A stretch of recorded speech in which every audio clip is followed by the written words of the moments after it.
This is awesome.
So I hope they can hear us. Hello, guys.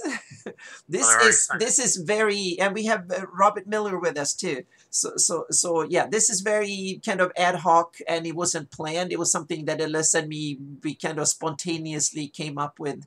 Okay, perfect. See if they can hear you too, Alyssa. I hope they can. Well, hopefully they can. So here's a sound check. Yep. Here's Alyssa Faden mapping perfect. tonight. Yep. Thank you, Gaetano. Yep, that is awesome. Yeah. So nice. we were actually thinking, since we have fantasy mapping show once a Friday once a month, we were thinking that we wanted to. We've had like informal hangouts in Zoom and stuff when we've been working and stuff for our patrons and so on. But we were thinking that we could live stream a work session like on Friday night. And this is the first kind of test and see how that works out. So bear with us. This is something I set up the last like 20 minutes, and we are tinkering with technology. We have like Zoom and a whole bunch of other connections and whatnot to show things. So we'll try a little bit and do it, and then we will see if we can improve technology for future sessions and stuff, and see how we can kind of solve technical issues and make it even better. So you can see what we both are working on, so to speak. And worry not, fans of Anna Meyer, it's still the Anna Meyer show. I'm just bustling in. No, you're not. You're invited, and it's so much fun. So this is awesome. So yeah.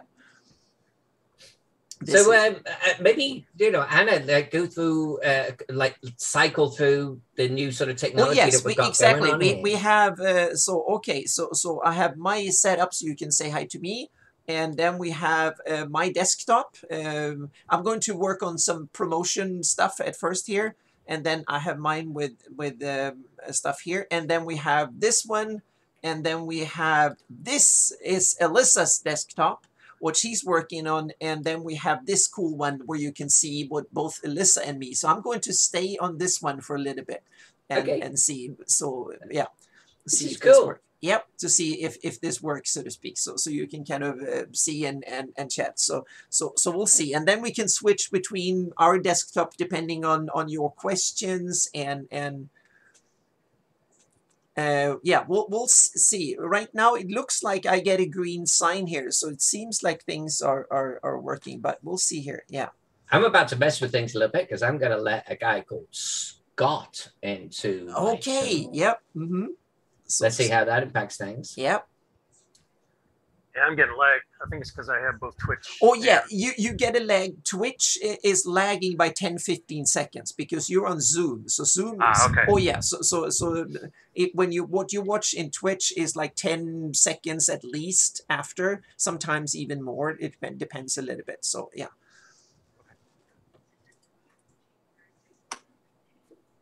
Yeah, now I'm watching you say everything you just said to me. Oh, yeah, make sure you turn the audio off. Exactly, turn the audio off from Twitch. Okay. Hey, Scott. Hi. Hello.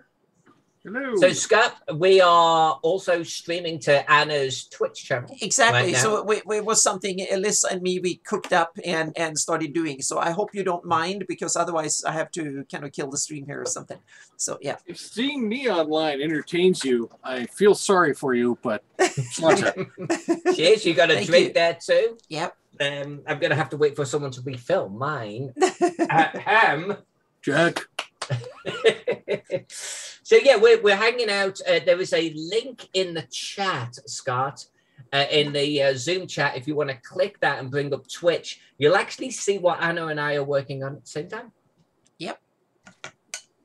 First, I'm working on the city of Wanton. Anna, actually, what are you working on tonight? I was supposed to do heraldry. Was the plan, so to speak, to do heraldry. But I just finished up the 2022 the 576 Atlas. So I was going to post that to patrons. So I needed to do a kind of promotional image of that. So that will be the first little project to do. A 5-minute update here on the earlier promotional video here. So yeah. I have to go get that canvas map made by Noble Dwarf now. Yes. The final version. Yep. So now I need to tweak this, and first I need to save it under new name just in case. And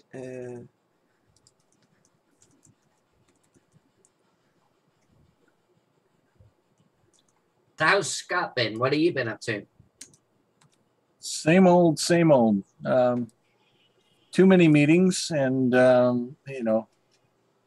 watching a bank steer rapidly into an area it doesn't know where it's going. So it's fun. Yeah, that's going to be interesting. and I just crashed my Photoshop for something. We'll see if that's an Uh-oh. ominous Uh-oh. sign here. So, well, it just disappeared. So we'll see. I'm doing a lot of stuff here, so we'll see. I think I managed to. It's okay. I didn't do anything really, so we can go in here and. I've got the chat open, but I don't see the link to the. Hang on a second. I can. You're going to be. I'll do it, Anna. Okay, thank you. Doesn't really matter. It's here in Twitch too. I mean, in the Zoom. What the Zoom chat is not retroactive. If you pop in afterwards, you can't see earlier chat. That's there it is. Wait.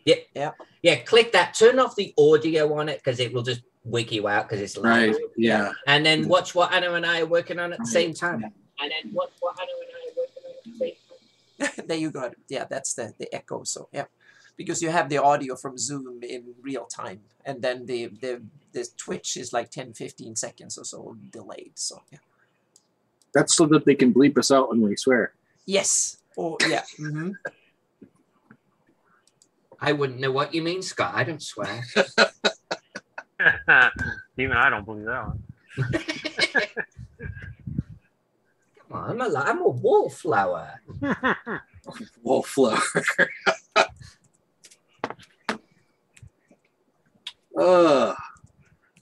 No, my consternation lately is that we don't game enough. I've been in. I'm a member of GARP or WARP, and with our primary game master, our only game master, moving houses, we don't get enough opportunity to meet online. We've got a couple of different campaigns that have been in hiatus for about a little over a month now. Yeah.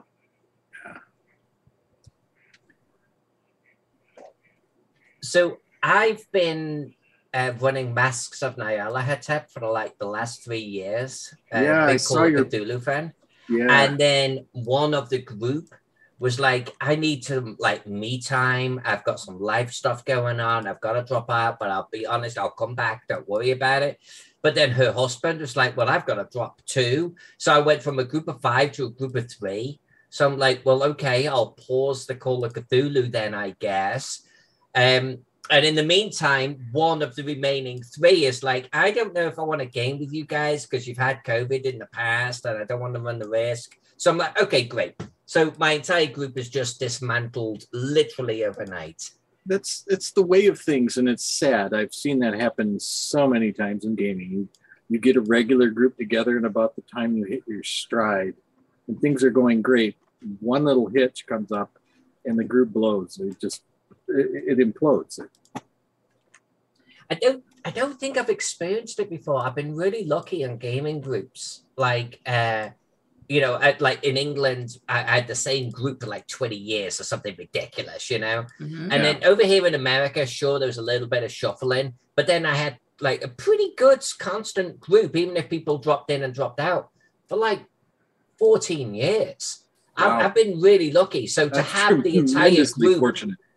Yeah, no. So I'm emotionally shocked here, man. Yeah. I've got no resistance to this. Oh yeah, there's a sense of loss. I get it entirely. Yeah. Yep. I've had 2 separate groups that have just completely blown apart. One because our destination of choice was a gaming themed pub, which was kind of interesting because it seemed like every other week we were in there, we were explaining what it means to be a gaming pub to the gaming pub. But they were trying to decide if they were video game related or RPG or something else.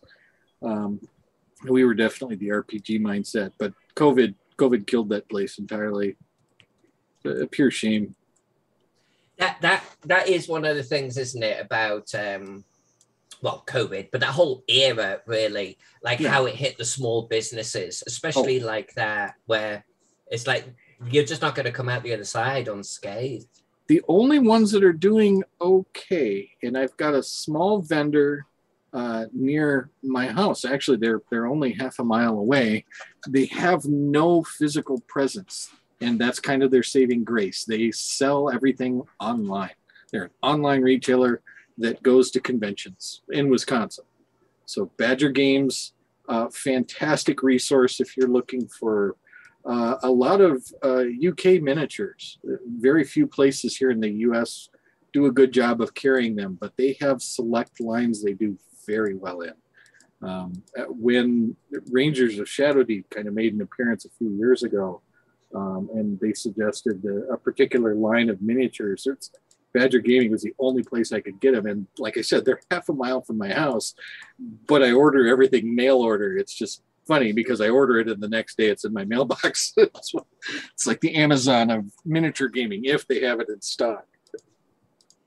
Are they good at getting it if it's not in stock?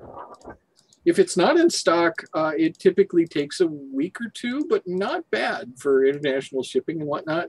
Right, yeah. Yeah. I'm kind of spoiled here in St. Louis. I got Pieces, which is a board gaming restaurant, and they survived COVID, thankfully. And then I have Miniature Market, but they're also primarily board games. Compared their RPG stock inventory is minuscule compared to the board games they have. But I also have 6 other game stores in St. Louis, so I'm covered. We had some excellent game sources locally, and unfortunately, one of the driving factors behind Wisconsin gaming, who was the game store owner, suddenly out of the blue passed. And the game stores kind of each went their separate ways. Thankfully, they had discussed, what happens if Jim dies. But, each basically store manager becomes kind of the proprietor of their own store.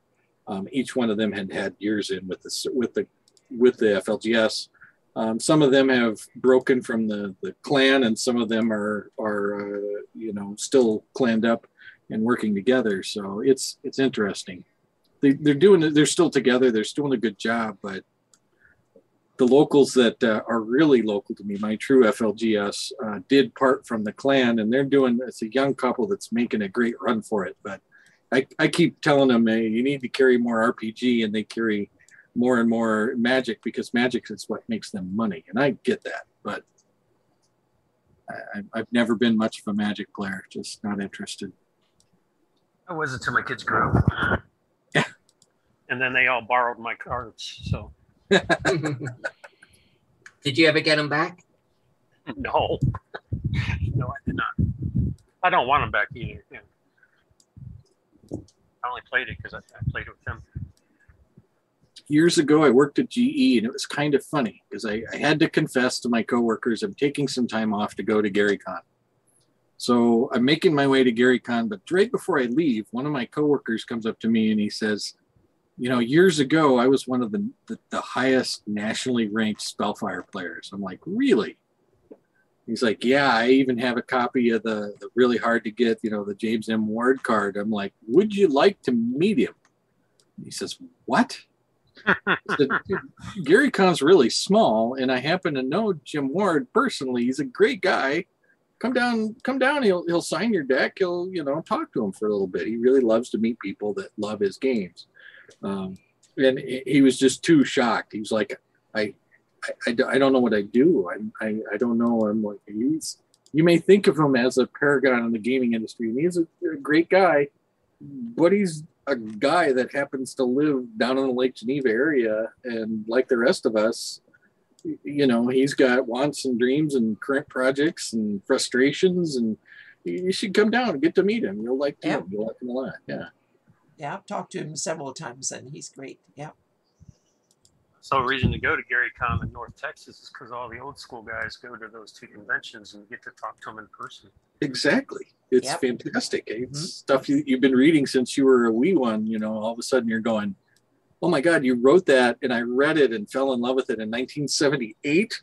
And I'm here to say, 50 years, or practically 50 years later, I'm a fanboy still. Would you sign my copy? And it's just awesome. But I wooed a friend of mine to come into GaryCon this year. He had never attended before. And now he's like, yeah, what are we doing for next year? I'm like, There you go. we'll have the same room. And I was telling him beforehand, he's like, well, it doesn't seem like it's really well planned out, like it's as organized as Dragon Con or some of the others. And I said, it's not. It's 2,500 people, and it's very loosely organized, but they have a good game schedule. Other than that, it's just kind of play by ear. You just needed Alyssa's map this year. That's all they needed. Yeah, to find their way around. Yep. Mm-hmm.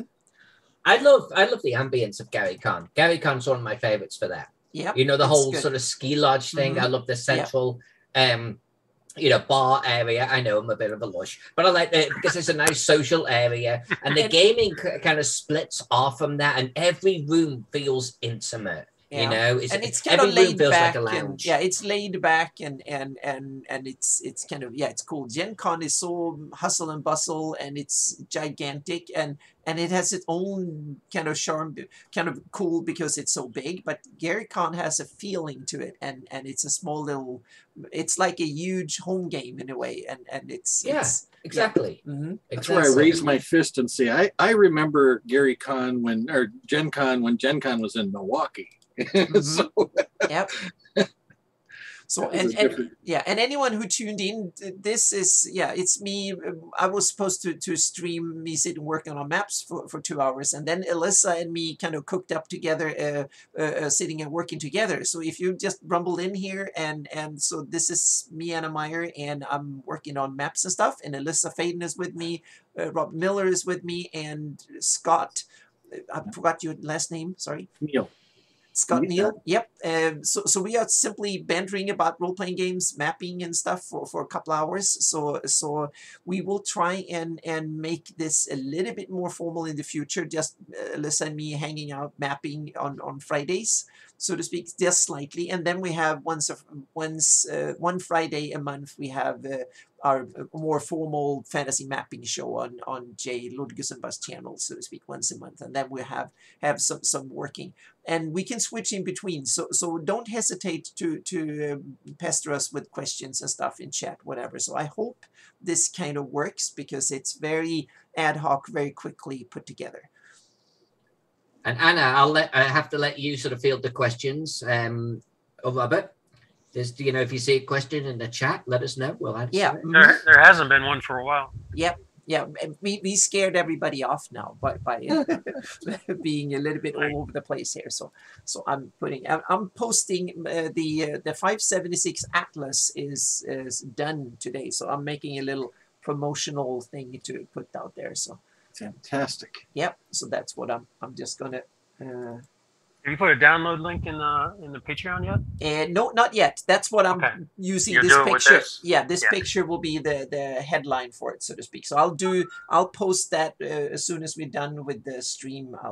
I'll do that because I literally just. Robert is all like, yeah, but what about now? Yeah. I'm patient. I'm still waiting on a Rome map after all. Oh God, yeah, that one's going to be a short while, isn't it? It's wonderful to hear, Alyssa. Do you also have stuff that people are waiting for? So yeah, there we go. I'll add some. Yeah, I'm going to map ancient Rome. Okay, well, good luck with that. See you in a few I was going to say years. that sounds like a really ambitious project. So yeah. Actually, Luke Gygax sort of contacted me. I was a stretch goal for Luke Gygax on his last Kickstarter, and so I'm doing a couple of pieces for him right now. And one thing he mentioned was doing his city of Shantufi next year or at some point. Shantufi is 1 million people. It would be the biggest city I have ever drawn. And he wants me to do it as 3 separate districts. It wants it that big. So I'm like, let's do it. It will take me all year. Let's go. It will be kick-ass. Well, we know it will. You're doing it. Can you imagine? I mean, the drawing, someone's like the coloring alone on that. There would be so many freaking buildings to do. So yeah, so here I have all the new updated shields. So I'm going to do a few more in this series, and I'm also going to do some SVG files because I promised to take all the current heraldry on my Greyhawk map and export all the vector versions of them in SVG format. So that's another project. So I'm going to do both, but export things is kind of boring. So I'm going to start out with this fun. That is something that is a little bit more creative, and that I just want to see where I ended this. So I've done 281 shields. So I need to see where I try to do them in alphabetical orders, but there's some that I put in there ahead of time, so to speak. So, do we have one of them yet? No, that's what I'm going to start with. But I just wanted to see. Yeah, I'm at V somewhere. So yeah. So I'm at S actually. Yeah, I'm at S. But we can start with one of them right away. Let's start with one of them right away. So let's open a file here. Greyhawk, we have heraldry. There we go. So when Greyhawk Online contacted me and said, "Hey, will you do, Greyhawk cities for us?" Yada yada yada. In my head, I'm like, I'm just going to have to ensure that I don't do my usual level of detail. I've got to throttle it back, otherwise it's going to completely dominate my time.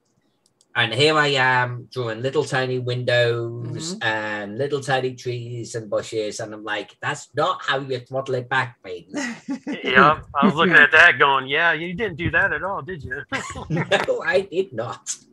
I actually, honestly, straight up, like some of my maps from 10, 20 years ago are very simple, but people still love them. I can't draw that simple anymore. It's like, it's a shift. I've moved away from it so much that I actually really struggle now. Well, look at all the big maps you've already done with your elevated advanced style that you've got for yourself now. It's habit now. It's like trying to break a habit. Exactly. Anna, do you ever have anything like that? Like if you needed to replicate an old style, would that be difficult to you? It depends. They're not my. You mean my old styles like I used to? Yeah, older, simpler. Oh, they are so bad that I don't really feel like I want to. So yeah. So they're not difficult to replicate, so to speak. They're just mainly awful. But I have my kind of intermediate version that was like 10, 15 years ago that are still I can look at. But before then, no, it's just terrible. So. Okay, I can buy that, Anna, because I liked your stuff from 10, 15 years ago. So all right. those are okay, so to speak. But before then, it was very much a learning experience, and I was that was not good.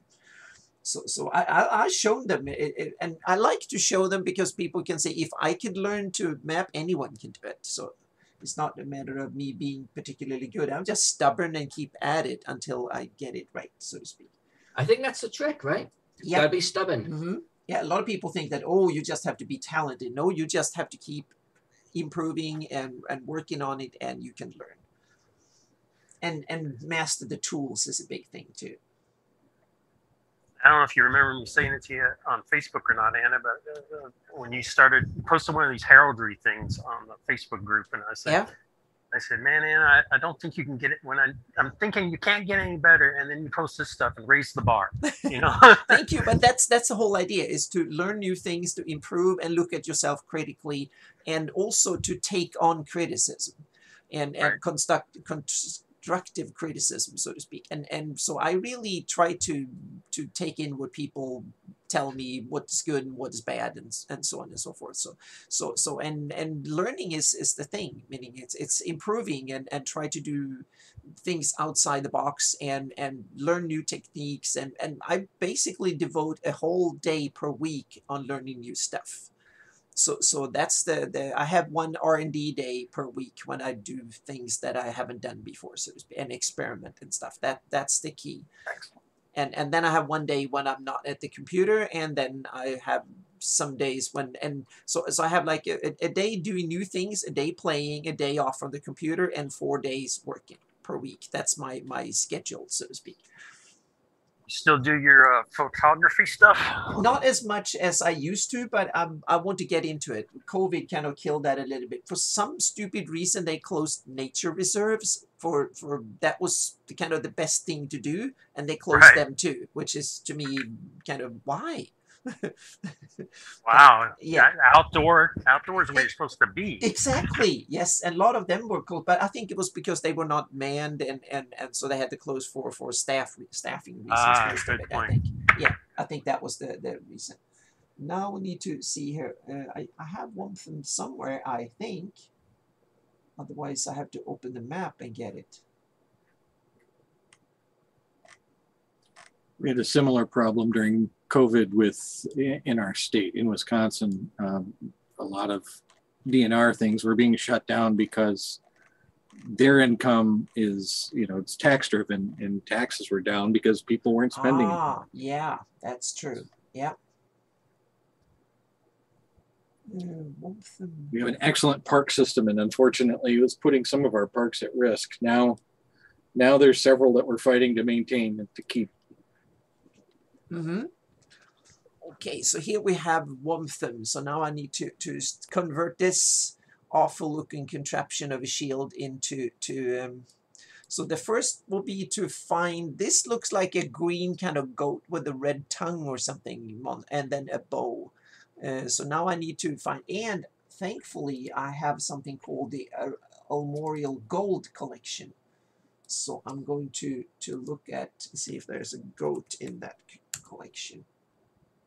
Yeah, there are goats in there. I'm excited. That's the first time I've actually seen the heraldry in any form of format. Yeah. So here are goats. They are not green, but we can fix that. So we just need something that.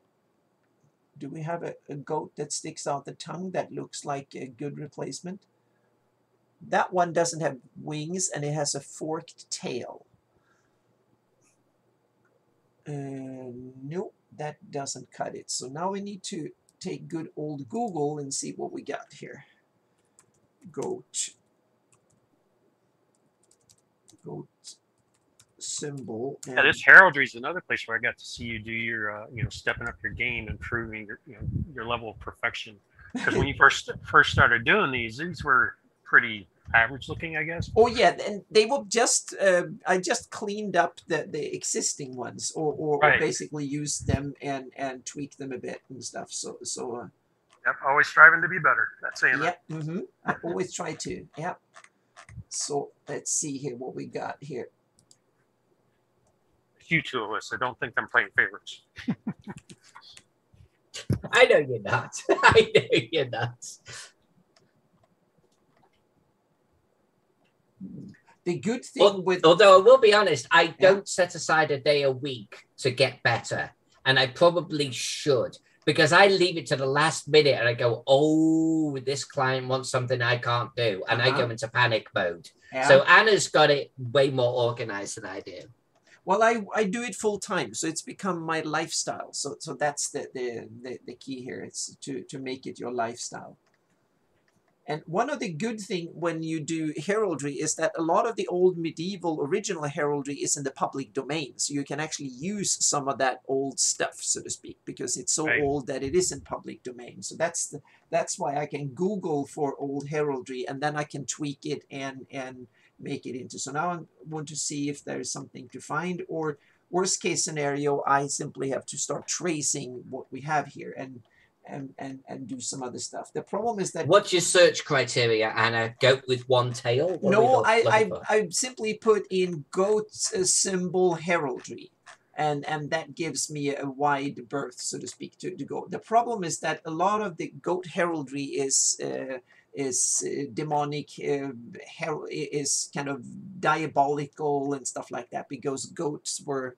Oh, and I actually get a Swedish heraldry from somewhere in Sweden that has a goat symbol. So we'll see here. So there are a bunch of goats. So that is kind of traditionally it has a lot of kind of evil connotations, but that's the real world. So thankfully we're in Greyhawk here. So But a green goat with a red tongue, to me, it's kind of, yeah, I get it's a bit of a monstrous kind of thing.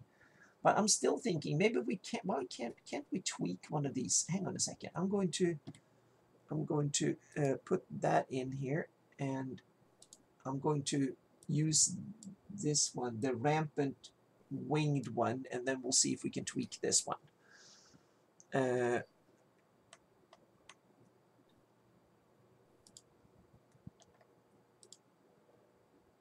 I'm going to copy this into here because I don't want to screw up the original, and then close that one.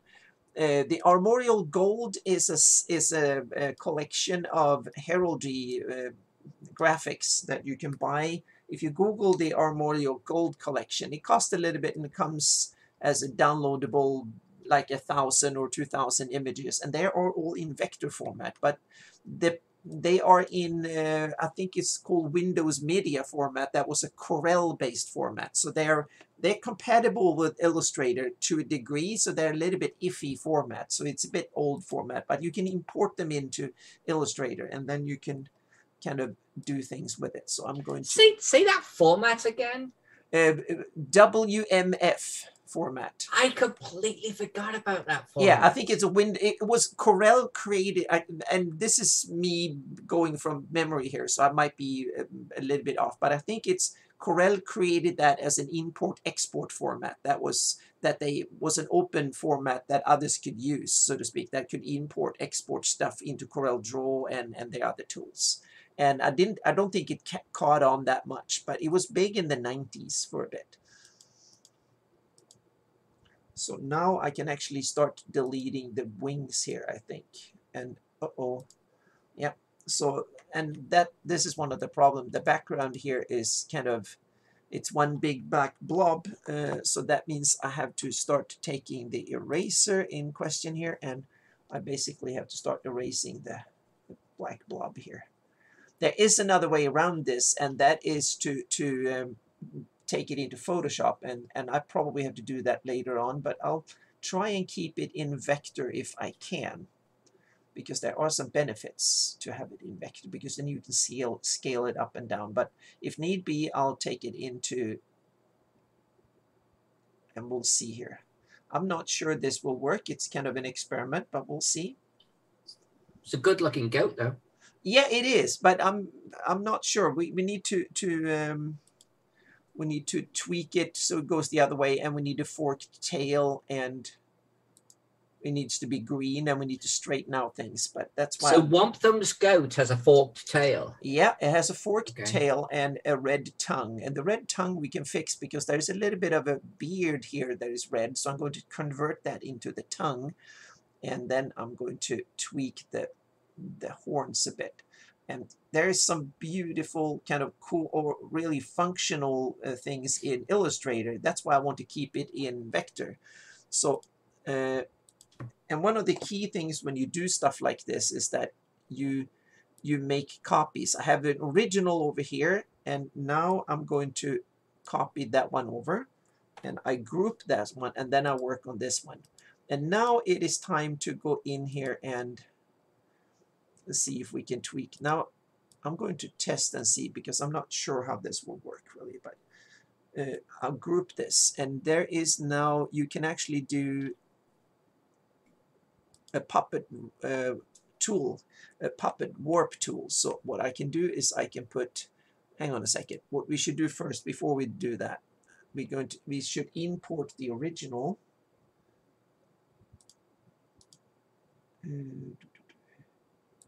To find the original here. There's so many files.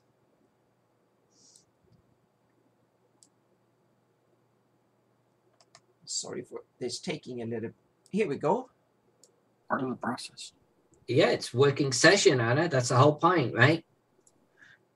Well, Yeah. Plus, as a viewer, when you're frozen up on your piece, I just look at what Alyssa's doing.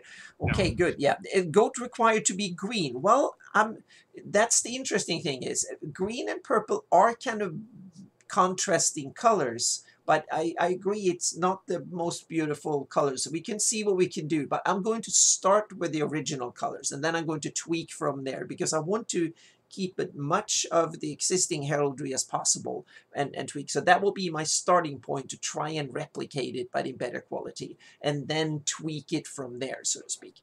But these are just pure colors, and when you make a textured version, then you get blended with textures, and that means that the colors become less pure and they don't look computer artificial, they look real, so to speak.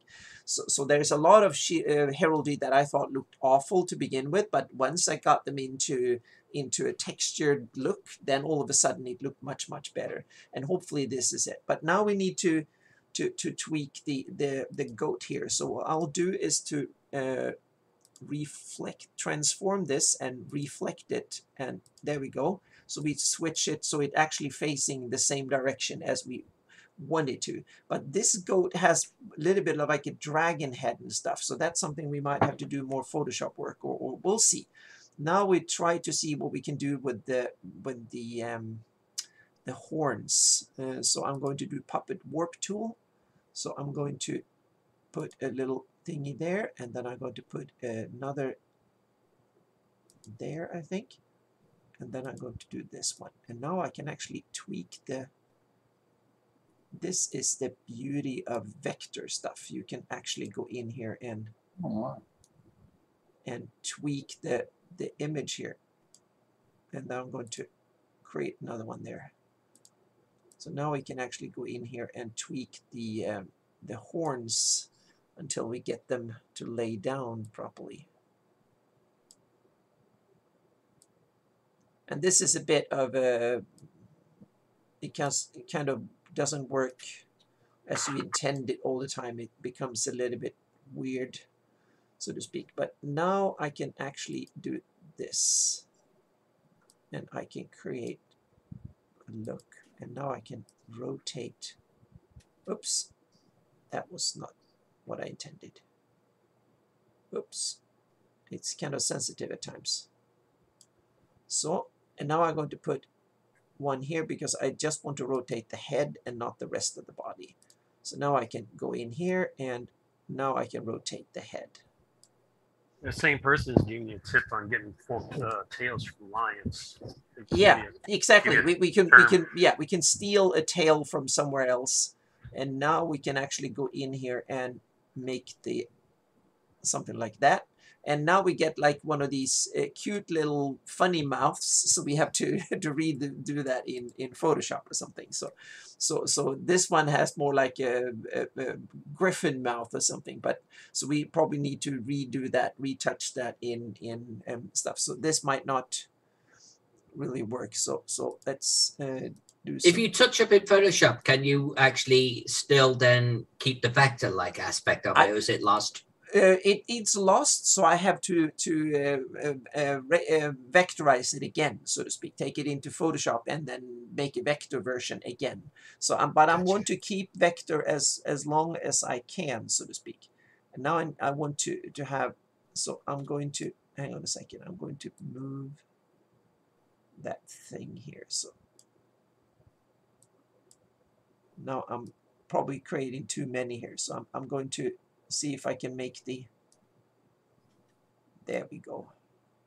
Now it's starting to get something that is a little bit, now I'm going to create one here so we can get at least the upper lip here a bit. There we go. Now we have something, and we need this leg to stretch up, so that I think will be the easiest bit here. So I'm going to create one there and one here, and then I'm just going to stretch that one out. This is where that determination allows you to claim this is easy, while the rest of us go, what?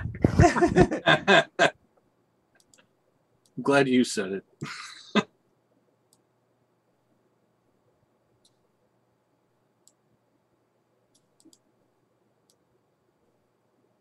Oops. That will be an undo add pin. There we go. And there we go. There will be a lot of pins here because sometimes things doesn't really work. There, I think we have a stretched up hoof like that. Hoof. So at least we're starting to get roughly the right posture, but this one looks more like a funny white elk than a scary big kind of thing. Now, there might be a chance because we have a tiny little lower jaw here that is more of the funny contour-y thing, but let's see if I can stretch that and actually stretch it out. No, that didn't work. Okay. Now I'm going to ungroup this. And then we can steal that and make this into the tongue. Just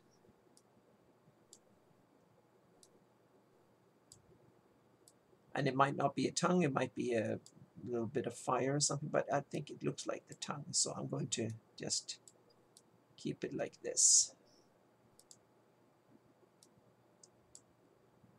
Oh, what the heck? That didn't go well, so I'm going to... I should have saved that one before I started. There we go. So now I'm going to see what we can do in Photoshop with a little bit of tweak here. So I'm going to do this. I'm going to save that one away. Now I need to save this one too here. Greyhawk. Heraldry, real shields, and I have a sources. One goat. There we go. I don't need PDF version. Okay, so here we go. Now I'm going to copy that one. And I'm going to take a new introduce.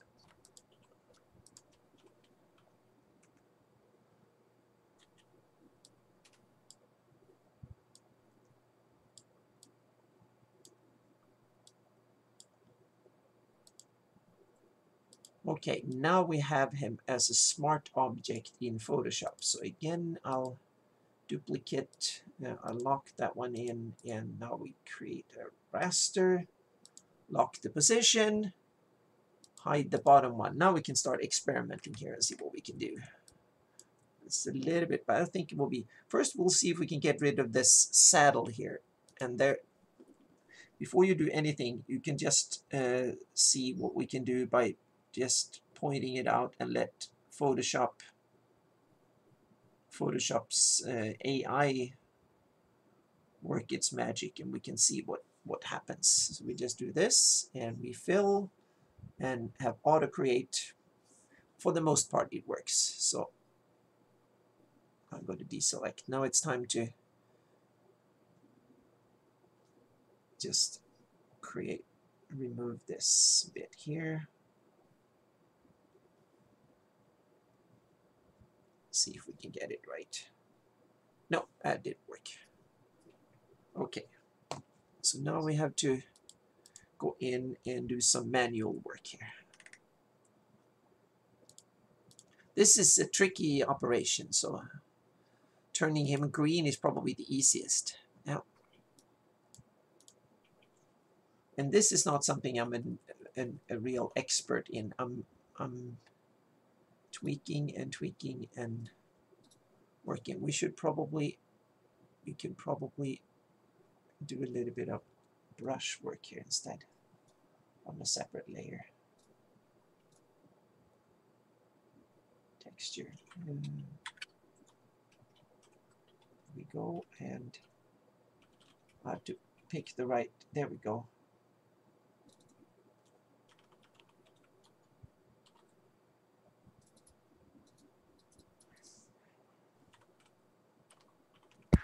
Hey, Alyssa, was that map with the blue on it? Was that your like your template for drawing this city? There are there are no templates for drawing the city. So, and What that's a were you really looking good. at for? So there are 2 maps of Wantham that I don't know why I'm dragging that out over there. Well, in fact, this is one map of Wantham that exists already today.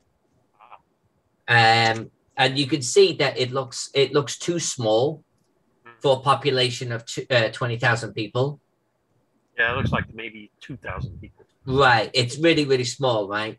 But I want to capture some of the heart of this one in this area here. So I reference it from that perspective.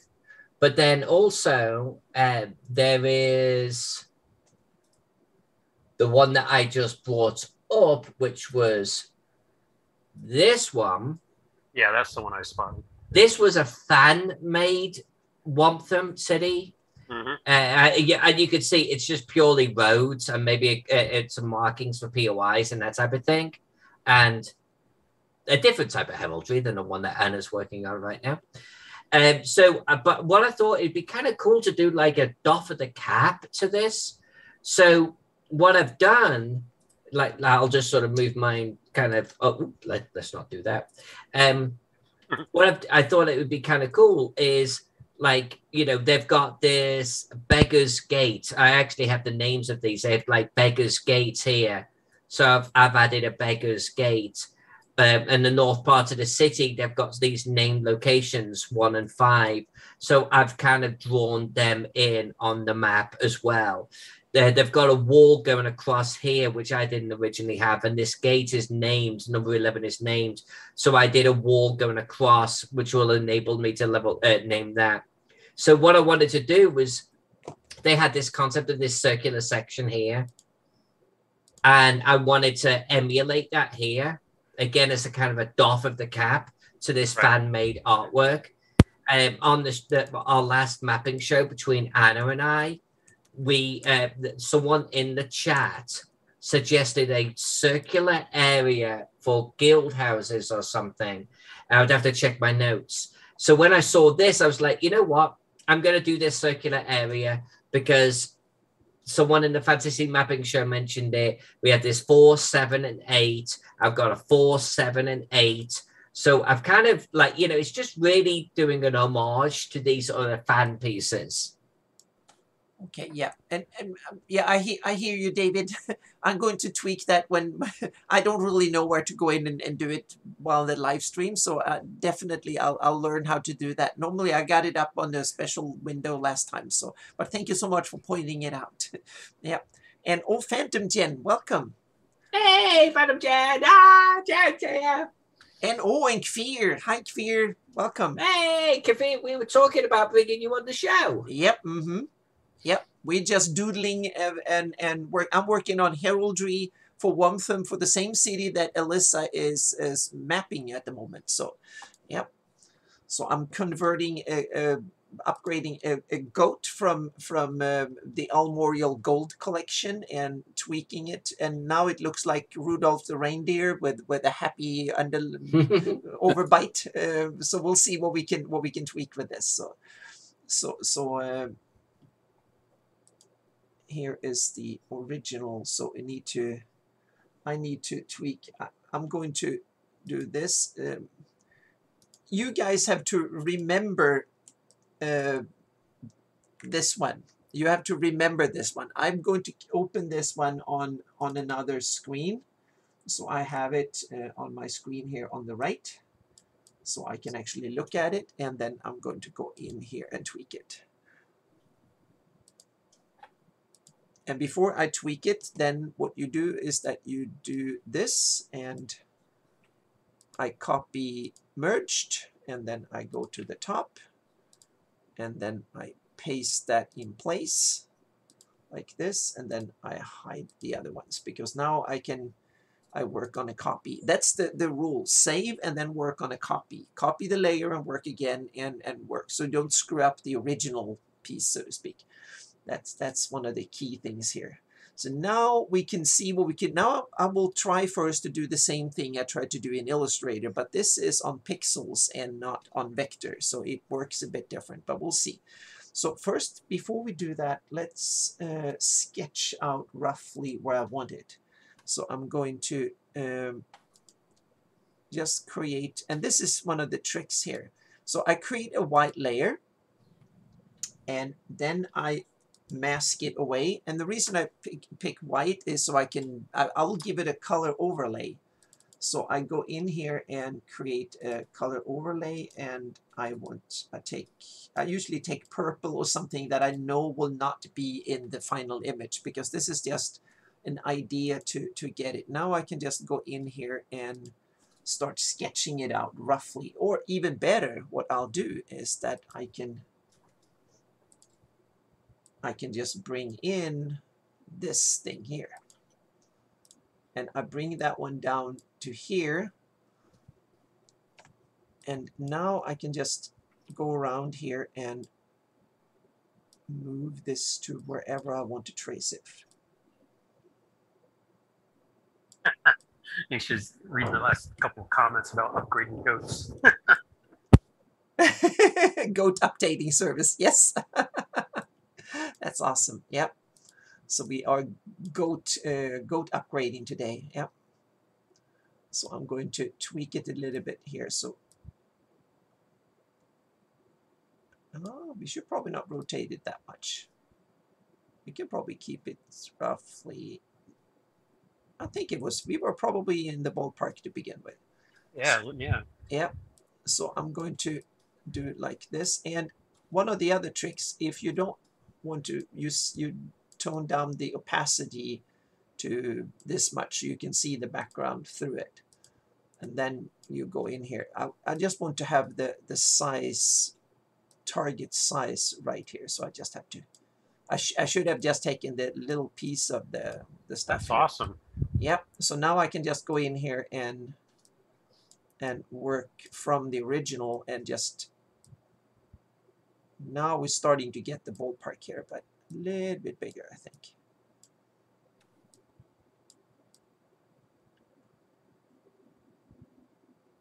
Something like that. Now I need to get the eye right there.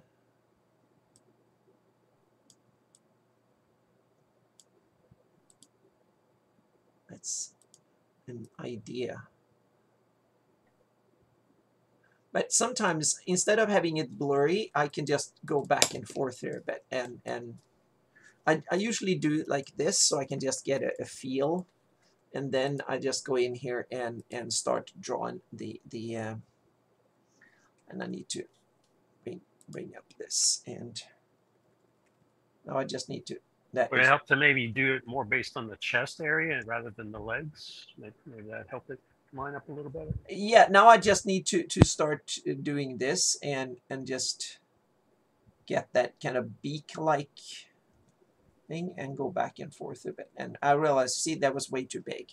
But the reason I use a mask in this is now I can just go paint black and just do over. So I can just go back and forth as much as needed. So I think the size was, yeah, the size was good. So I just need to something like that. And this is just a sketch, so I know what to do here.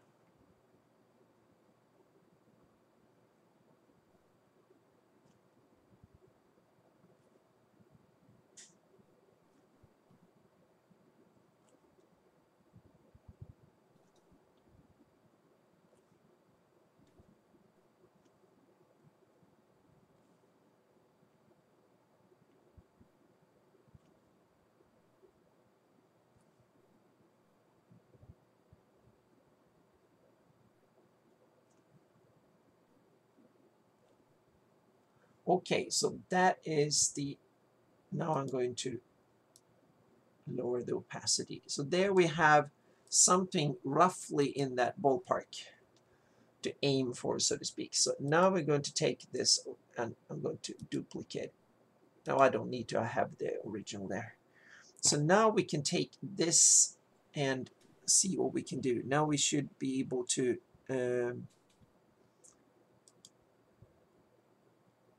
take image. I'm going to say edit and take image. No.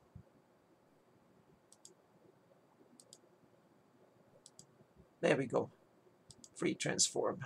And then I go to here, and now I can do a little bit of the same thing to some degree. But the thing is that And Big Mac's asking if you actually have the blazons for the Greyhawk heraldry. yeah, but only in the scanned quality from the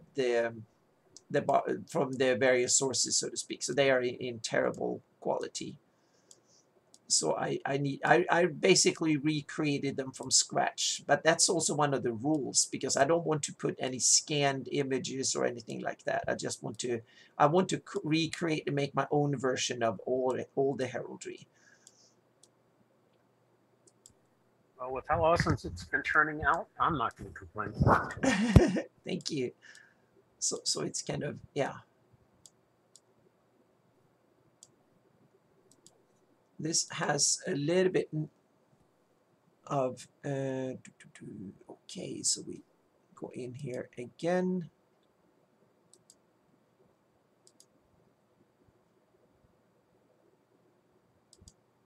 Oh, we have puppet warp here too. Thank you. That was what I was looking for. There we go.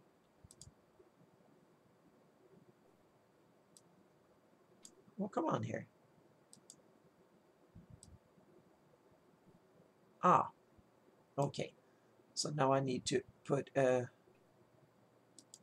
we go. Alyssa, I hope you're drawing at a much bigger scale than it looks to be from my eyes, because that's crazy. It's not. I'm probably drawing it a little bit too detailed. Probably. That's the way you do things. But I mean, I have approximately a third of this thing done, so maybe in about 2 weeks should be going off into coloring on this one. So who's doing the coloring? Alex Fairbrother Naylor, if I remember her name correctly. Alex is my colorist, a little bit like Goscinny and Undersow. She's brilliant at coloring, and it helps me keep cranking out the maps. So she's the one that you've been showing off on Facebook that's recolored some of your other maps. Okay. Yep. And she's really, really good. And her water is just a chef's kiss. Yeah, I know. She's making me want to redo some of those canvas maps of yours I've got. Well, and that's the idea, Robert, my friend. You've got to collect them all. No, but seriously, she's breathing life into some where the coloring I felt missed the mark on some older ones, where I feel like, years on, they could be better. And so I'm just spoon feeding her all of those. And she's going to do all of my Greyhawk maps. And I'm going to get her to also do the ones for Luke Gygax that I'm working on at the same time. So I'm just going to keep kicking into her until she's done coloring for me. She's really, really, really good at it. She has a great sense of color balance, vibrancy. Everything just feels really, really nice. But she has some great special effects on the water and stuff. Didn't you also show the recolored Star Fort recently? Yep, that's one of hers. And of course, you're going to be able to get that on my Patreon. All of these recolorings I'm releasing on Patreon. I thought I released the Star Fort last month, but maybe I didn't. I believe you did. I know I saw it on Facebook, but I'm pretty sure I saw it in our Patreon stuff. I'm adding all of the recoloring to Noble Dwarf. We're sending out map code so you can get a free canvas print. Remember on my Patreon, every quarter you get a free canvas print. Yeah, the one I'm behind on by we're about to send one out here in the next couple of days. And so the recolored maps will be on there for you. Oh, excellent. And now I have to tell everybody that this kind of Photoshop work is not something I do often. Or I'm not an illustrative expert in any sense of the word, so to speak. So this is very much me freehand doodling on this. So, but to be honest, I'm kind of, this is okay. I think it's looking good, Anna.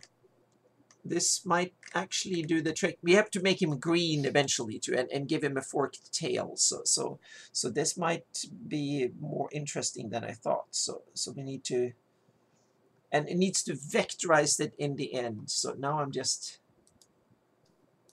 you need to give him a little bit of a, so I'm going to remove a bit here. So get more of a beak, bit more beak here. So I'm just gonna, like that. Yep, there's the answer. It's a beak. Yep. But it's not like a pure goat. It's more like some sort of medieval fantasy monster kind of thing. So Griffin-like. yeah, so a little bit like that. Now we'll see what we have. Now I'm going to, and it needs to go on a diet because if we look here, we can say that it has a very narrow waist comparatively, and then we have these kind of more no, but no, it's not too bad. I think the legs we can probably live with. I think we can probably make that knee go forward a little bit. So I'm going to take this one, and then I'm going to do image again, and I'm going to do another puppet warp, and then I'm going to put that one in there, and then I'm going to put another in there. Oops. And then I'm going to anchor it here too.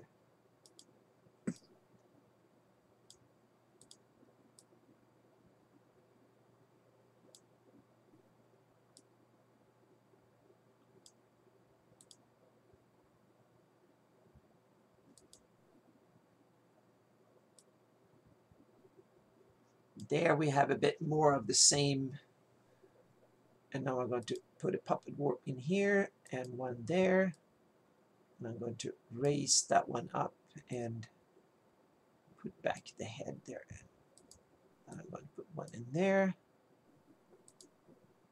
One here.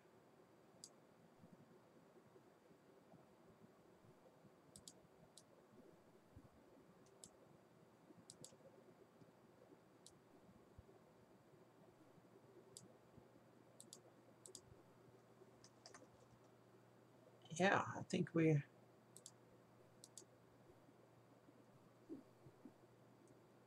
yeah, maybe, yeah.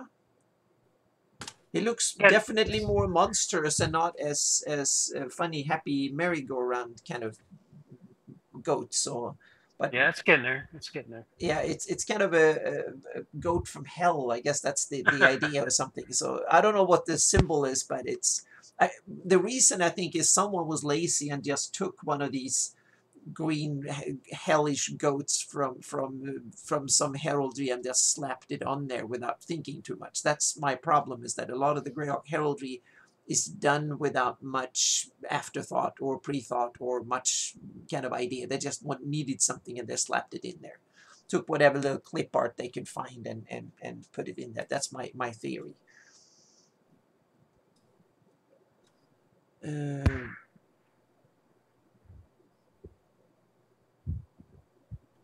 Yeah, Uncle Fuss, you're right. Those horns have like things sticking out of them, so we need to fix that too. So now I'm going to save this one, and soon it's time to save new versions of it. So now I'm going to duplicate this layer again, and now I'm just gonna concentrate on the horns a little bit here. And now I'm going to use, I need black and red, so I'm going to grab the red there. I have the black and the red. So now we need some I'm going to make it smaller here. So we need some of these kind of jagged like this, and That one is even bigger. Like that. Then I'm going to just fill it in black like that. And another one here, like shark fins or something sticking out down here. This will literally be a goat from hell somewhere. So I think all the warmth and people will. I wonder why they have. Maybe, what could be the reason to have a symbol like this? Well, obviously because this is a fantasy world for one. Yeah, that's true. Yeah.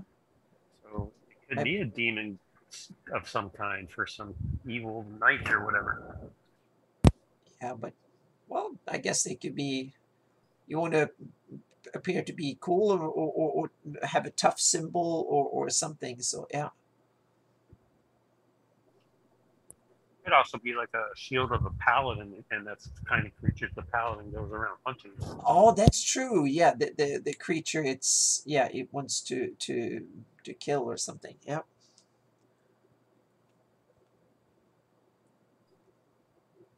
That didn't turn out good. So that's the beauty of doing it in when you're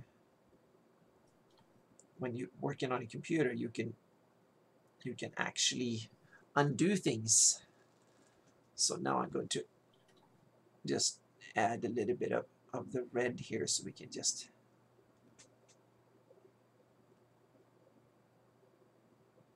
tweak the horn a bit. So there we go. It's not perfect, but it's going to be on heraldry and going to be screwed up a little bit. So now we added some of that detail. So now we need to look for a forked tail. There ought to be lots and lots of.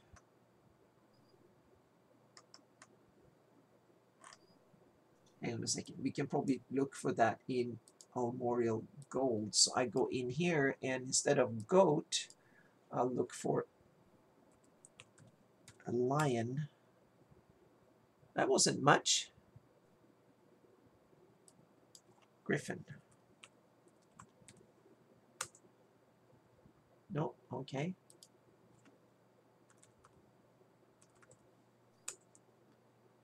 No, okay.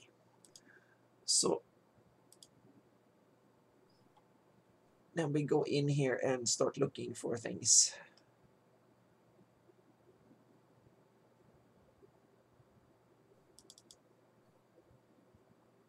That's eagles, and they don't have much in the form of tails, so we can. Hang on a second, I'm going to go back to. There we go. Animals, falcons, dragon general. Well, they're just birds right now. Boars, camels.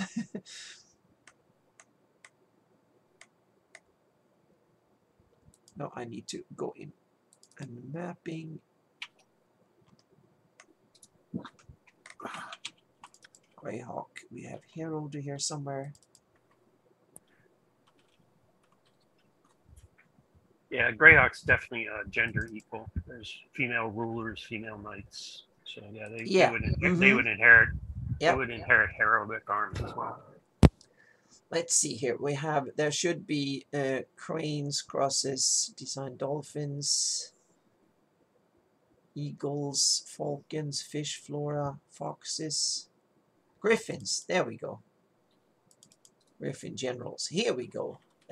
Can we find any forked tails here? We have, there is a forked tail. Yeah.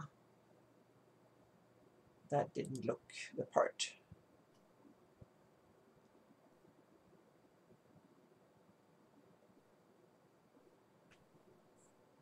That's kind of a forked tail, but it's a long tail that is kind of warped back on itself.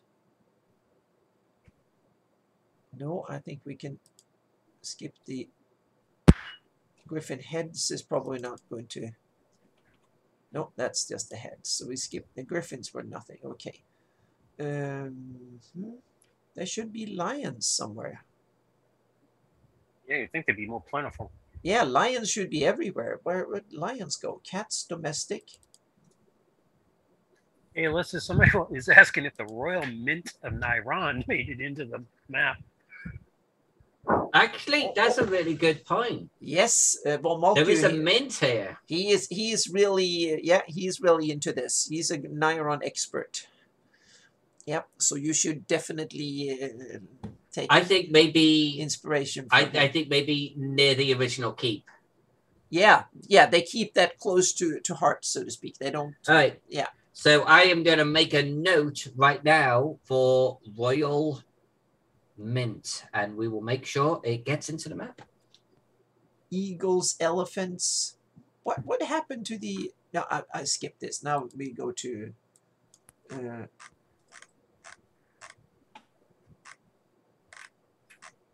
Now we go here.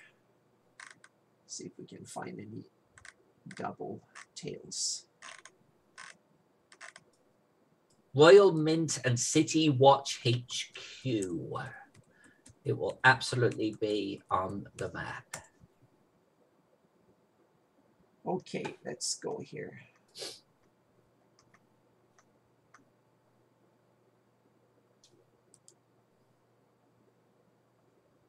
This is going to be the most detailed Wantham map this world is ever going to see. I'm just saying.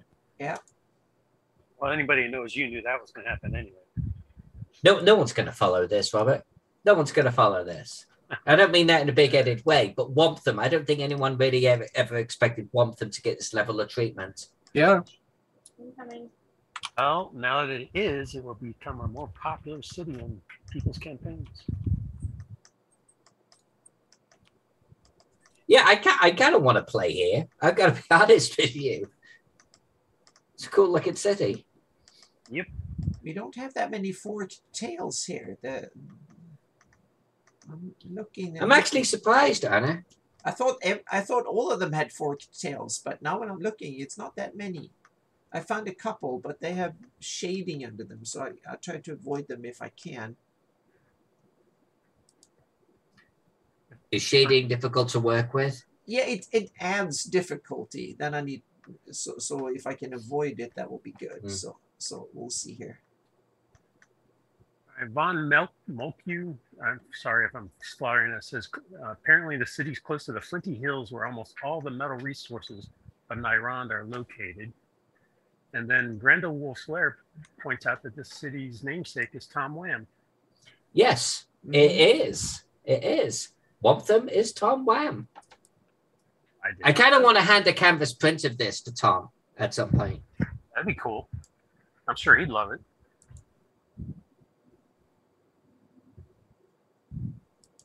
I think I found something here. And now I can use this as an inspiration.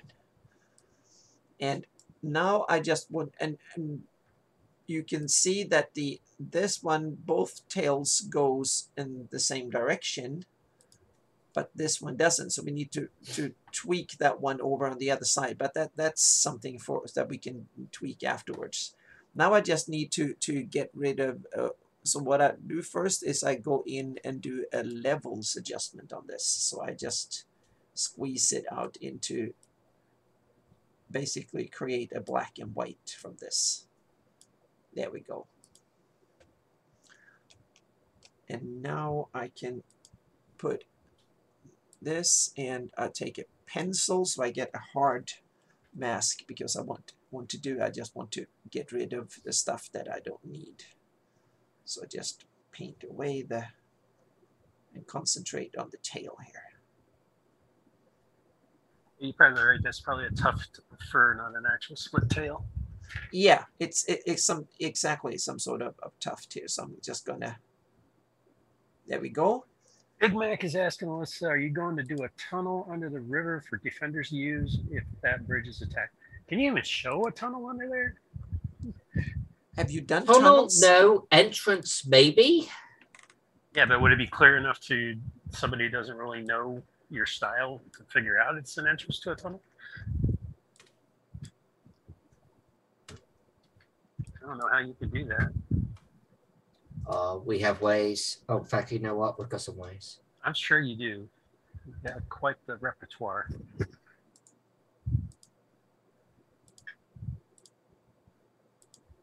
Yeah, okay. Obviously, we can't show a tunnel, but we can show a tunnel entrance, potentially a hidden tunnel entrance, right? There we go. Yeah, but you have to key it, wouldn't you? To make it obvious to the... Well, we'll key it. We'll key it.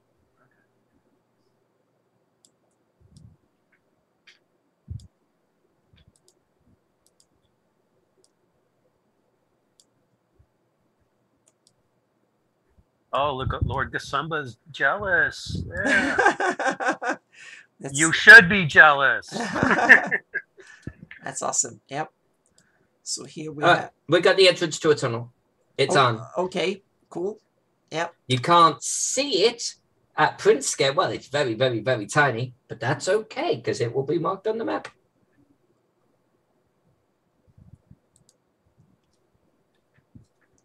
So now I'm going to do this again. Doing a bonus sewer system for this would be kind of cool. What are you doing going on vacation, Lord Gasumba? You got a setting to create. You got a box set to do, dude. Yeah, he no works. vacation for you. What sort of laziness is this? Like he's got more work than he can possibly keep up with, and he went on vacation. There you go. Love you, Gasumba. Anna, Tim, and I will be back Sunday night, 7 p.m. Eastern, it looks like. Yep. So make sure now, Jay, that you make sure you have a good vacation and you stay out of the books and just enjoy family time and relaxed time in Florida. He's sitting there watching the stream. I was going to say, exactly, you're supposed to have vacation away from stuff like this. You guys are so enjoyable. It's a mini vacation of its own. Oh, I'm sure his wife doesn't agree. Are you working over there? Probably. No. Oh, he says he just got home. So I guess the vacation's over. Oh, okay. Okay. Yep. And he says they're beat, so he's not going to be hanging very long, apparently.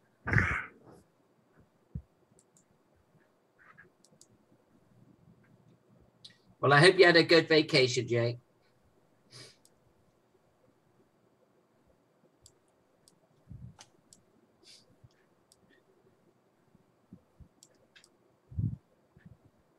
Yeah, Big Mac. She says she's going to key it too, so we'll be able to find it easier in the future.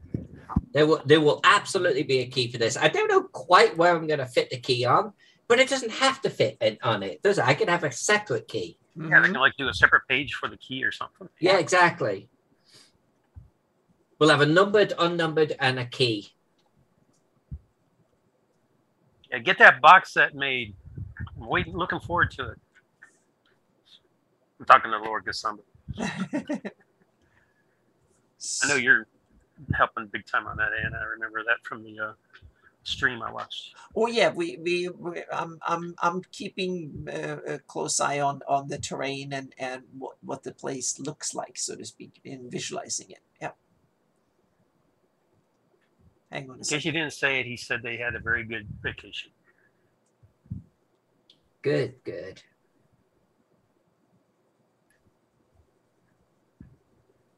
So now I'm just masking things out here so I can start getting that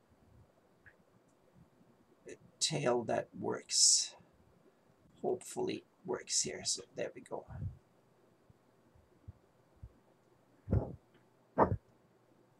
So I can use that to sketch out from. So that's kind of how you can use, I hope, legally use other art as inspiration. Yeah, because that would be fine. Yeah, there will be none of that art that I took from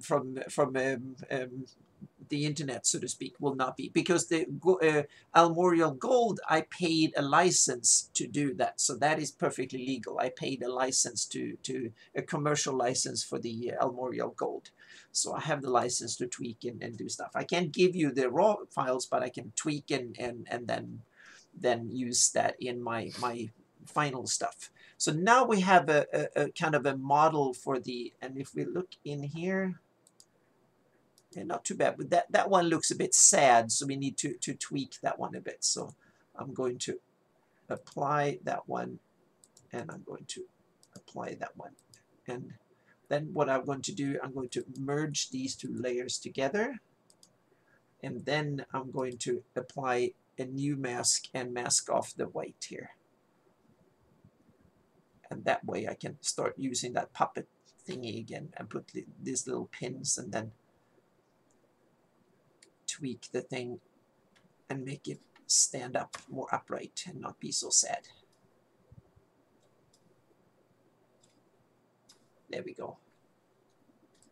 And then I apply, go into image, puppet warp, and then I put in that one there, put one here, oops, I add one there, I add one here, and one there, and one there, just to be anchored up.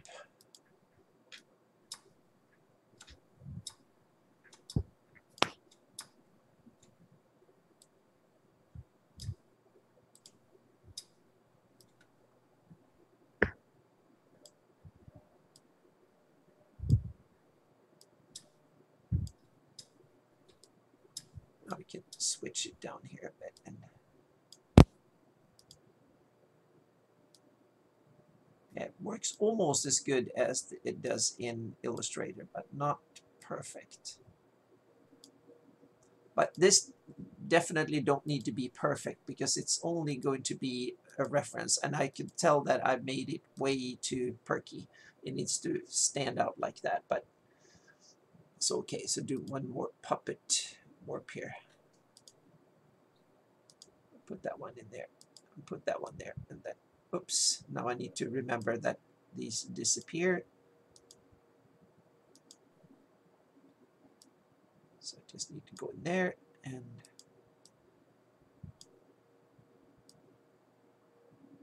something like that.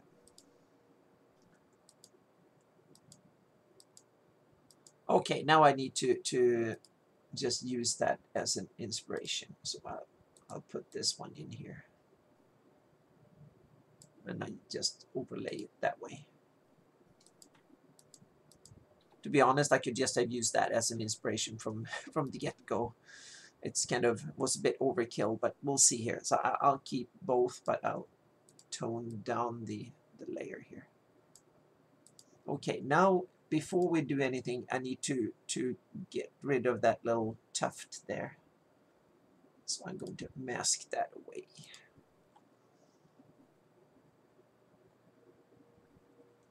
There we go.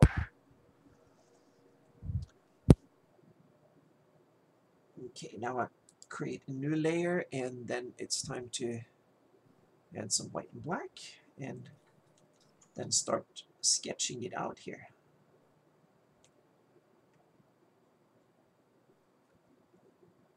And there should be a kind of a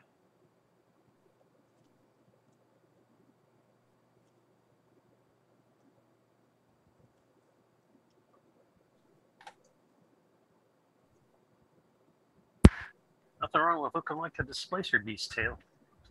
yeah, it's kind of yeah. I was thinking, should it be there should be not like a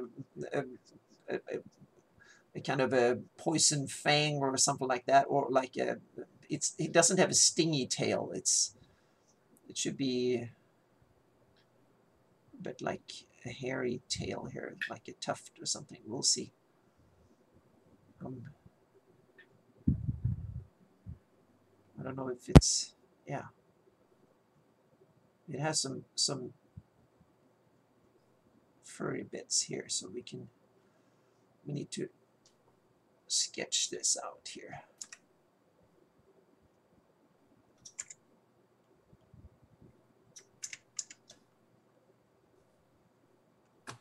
And now I'm definitely out on beyond my abilities here.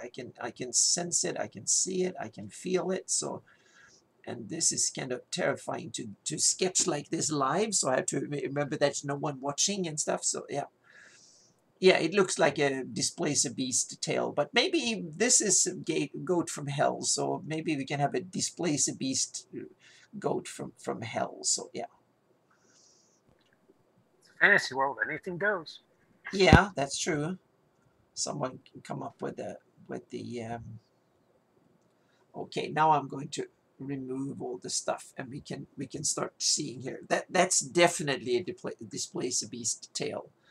Definitely. So what I'll start doing here is to start filling it in a little bit with white, so we can kind of paint over some of the worst ugly bits here. So yeah. Robert, give me a building. Do you want to see and want them?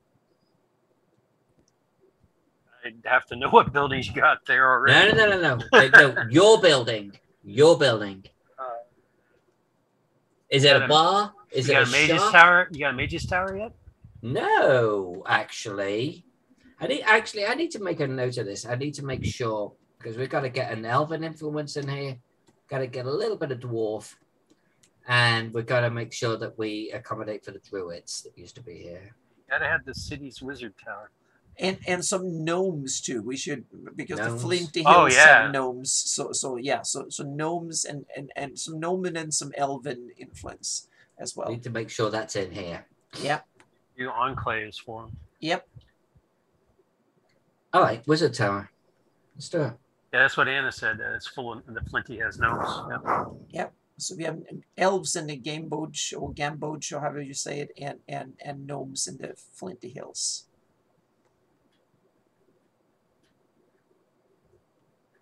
It looks shaggier than the and looks kind of sorry. So we'll see here what we. Probably be fitting to have some clear kind of smelting area for smelting all the metals in the Flint Hills and stuff. Mm. Yeah.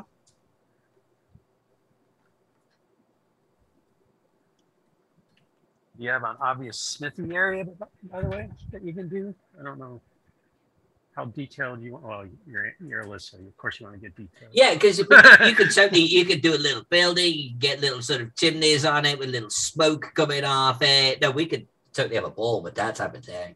Right. Yeah. No elves. That's Talis Alenta for you. Wasn't that the game that had no elves? They always advertised it in Dragon. Lenta? Yeah, Talis Lenta. That no elves. That was the premise. Yeah. Yep. Yeah. I think there's something else they claimed to not have, but I don't remember that. It's no elves, and I think something else. Yeah, because they had a standing advertising in Dragon back in the late 80s, early 90s, I think. Right. I never play the game because I like elves, so I want elves in my games. But I remember that because they had a catchphrase. Well, the setting material is nicely done. So even without elves, it's worth looking at if you ever get a chance. Yeah. No, it's not terrible. It's not a complete disaster, but it's only a disaster, not a complete disaster. so I'm going to do some white here on top. That one. I think Talis Lanta, they made it free as PDFs a few years back. I'd have to look. I think they made it free in PDF format. Yeah. And now we have to make this poor goat green too, which is kind of sad. But we have to try. We have to try and make the goat green, which is kind of sad. But that's one of the kind of really cool things you can do in Photoshop. So what you can do, what we do is we create copy merged, and then we go here on top. Alyssa, Uncle Fuzz points out that Waltham probably has a large garrison as the Eastern Army is stationed there. I like that. Yeah, I need to remember that. I was going to put the garrison partly in the central keep and partly on this side, but I'm going to make a note on the map right now. Yeah, just so you don't forget later. Exactly. Need to make sure that's on there. Thank you for pointing that out. because I get so into the drawing, I often forget things like that. So thank you. Yeah, I want to make sure there's a good sized barrack area in here. I've got 2 small ones. Let's make sure there's a good big one. And I'm thinking like in this unwanted area as it transitions towards the work area, the industrial area. Yeah. I think here on this side of the gate and here on that side of the gate, 2 good areas for it, I think. Langscape would love for you to put a Green Goat Tavern somewhere in the city. And Bob Moku says there's over 1,000 troops based there. It's the staging point for the Eastern Armies, which numbers nearly 10,000. 1,000 troops. Got it. That's going to get on there. When you see this map released, you will be able to look at this garrison and go, that's my work, because it will be your work. Thank you. And this map is going to be available through Greyhawk Online. I think they've got it slated for their Q4 release and on my Patreon. Cool. And you'll see it everywhere. I mean, it'll be all around. It will not be an NFT. Well, but you can make a fortune. I was just going to say we kind of it's yeah. If I was going to do an NFT, I would do one building, paint it badly, and then just do huge shades of that and just churn around. So now sorry for your NFT bros out there. Yeah. So now we have a very basic idea, and to be honest, I don't like this much, but we'll live with it for now. You've been saying it's just your rough. You know, I know you're going to retouch it up at least 10 times. Well, yeah, maybe, yeah. So I'm going to put it on top here. That's looking pretty good. It's looking pretty good, especially when you start. You're going to touch it up. It's going to get slapped on the shield. You touch it up some more. It's going to look kick ass. Oh yeah. Yeah. So now I'm going to save it there. Now we're going to have some fun with it in here and see what we can do. So we're going to paste it in here. There we go. And now I'm going to image trace it, and not that way. So I'm going to do this and take a low color and I like it as a black silhouette, actually. yeah, it looked better as a black silhouette than it does. But I'm also not completely sold. I'm not sold on the red. So let's skip that bit and go in and fix that. The red horns. I'm going to make the tongue should be red, but I'm going to put some nuances on this. So I'm going to Absolutely, make it all your own. yeah. So I'm going to put that one, and I'm going to merge that one down there. What I can do is that now I can actually paint on that layer. So I'm going to apply that layer mask. No, I don't need to apply it. Oh, we got a jack sighting. Yep. So now we can actually go in here and paint on the, we have that layer, so we're going to steal the mask and apply the mask on that layer. I'm going to duplicate the layer just to be sure. Hey, listen, did you mark a location for the Wizard's Tower? Because if you did, I missed it. I actually drew the Wizard's Tower. Oh, you did? Oh, okay, even better. I'll just leave it on the screen right here for a short moment. Oh, okay. Yeah, it's a pretty big tower. I might put some smaller towers around it, some offshoot buildings, but that marks the spot. I figured it would be a kind of cool view right there, because you've got the keep behind you. You're inside the interior keep. You're looking over Old Wampham, and you're looking over the harbour and everything else. I mean, that's kind of the heart of Wampham in many ways. Yeah, yeah. By default, because of that's where the keep is. And we'll probably put some kind of the school, university, Wizards campus type of thing coming off it. That'd be cool. Give it a kind of a galantry feel. A what? Glantry Field, the city of wizards. Yeah, there you go. Exactly. Is it the Blackmore setting? No. Blackmore. The Gnome World. That's the one.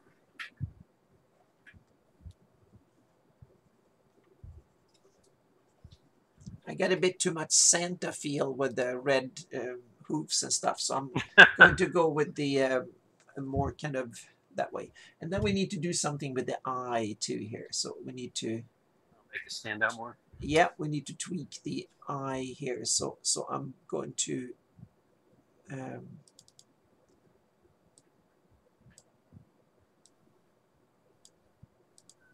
like that.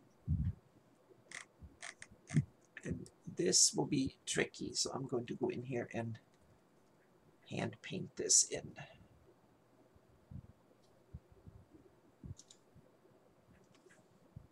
Hang on a second here. I need a new layer, and we should probably have that layer in here. Yeah, perfect. Because now I can paint between the green and the black.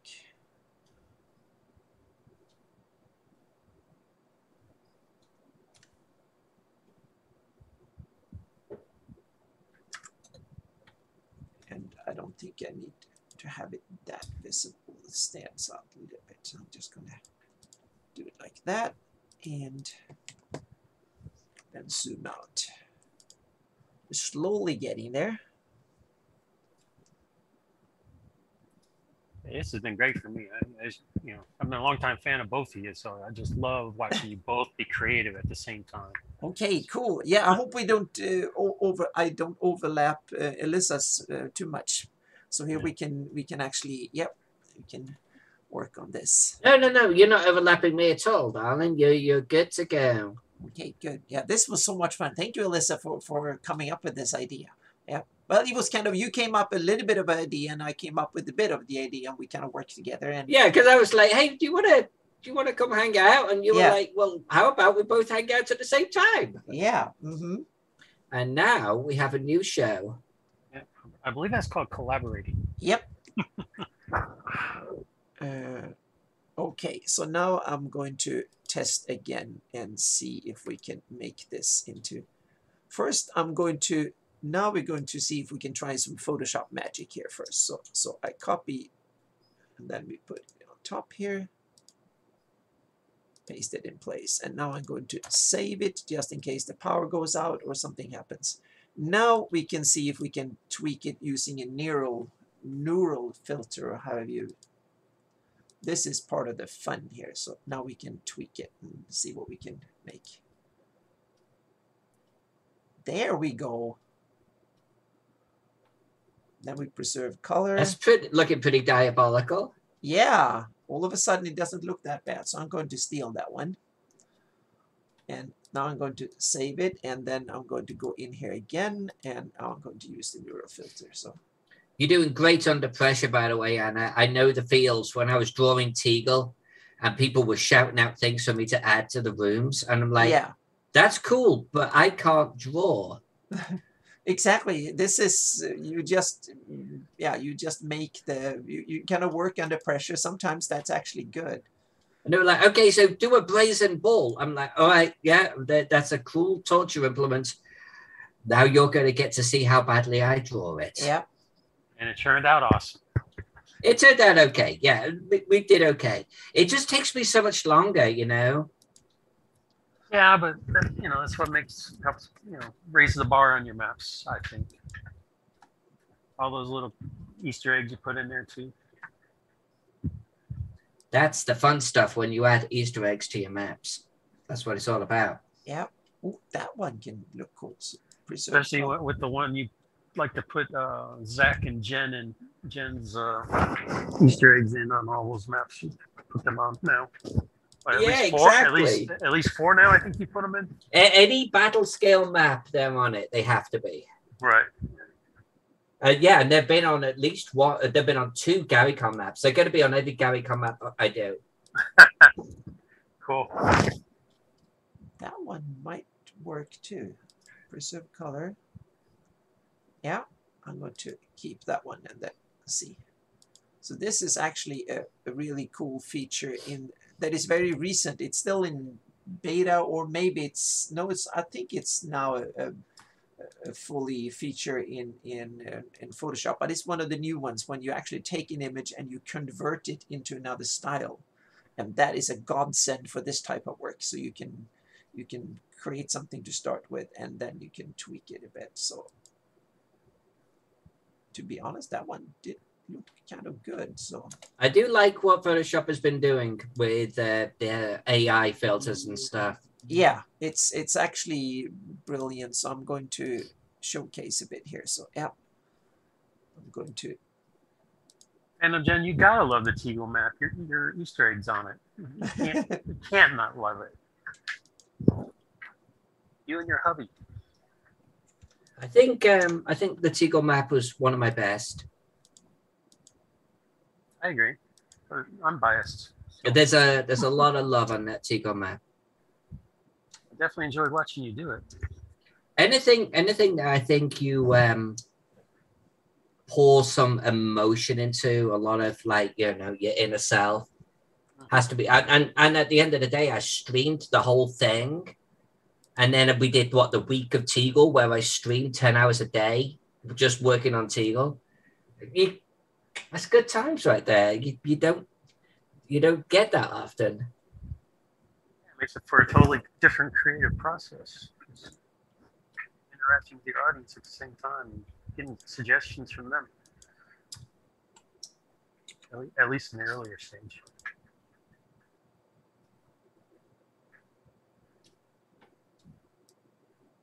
But like you said with the Teagle map, I can't see most of the Easter eggs just looking at the paper map. I have to go into the PDF and zoom in.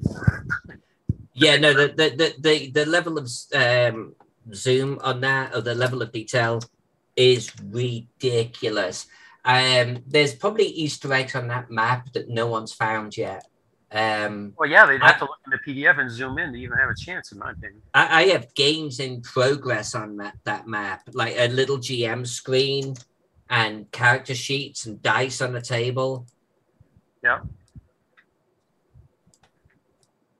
Most of that you can only see if you zoom in on the PDF, or at least with my old eyes. So. No, you're right. I'm not sure if they print out in that much level of detail on the canvas, you know. Well, also the coloring doesn't help either, because they further obfuscate it, so it makes it even harder to see Easter eggs when you're looking at it on paper versus zooming in on the PDF.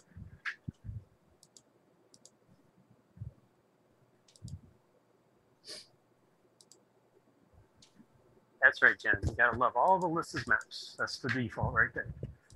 Mm-hmm. And Anna's. Don't forget Anna. Gorgeous. Well, and I think that's a common thing between Anna and I, right? Stupid detail. Oh yeah, we go crazy in different ways, but we definitely are creature of we are obsessed with what we do at times. Yeah. Yep. Quite often, to be honest. That's our brand, girl. That's our brand. Yep. Mm-hmm.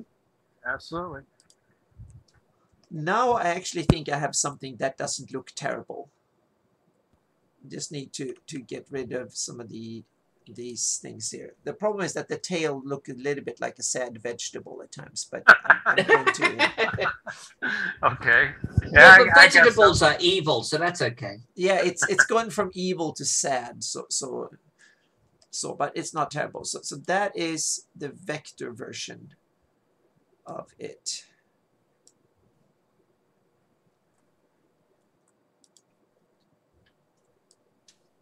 So so we've actually gone from this is kind of cool.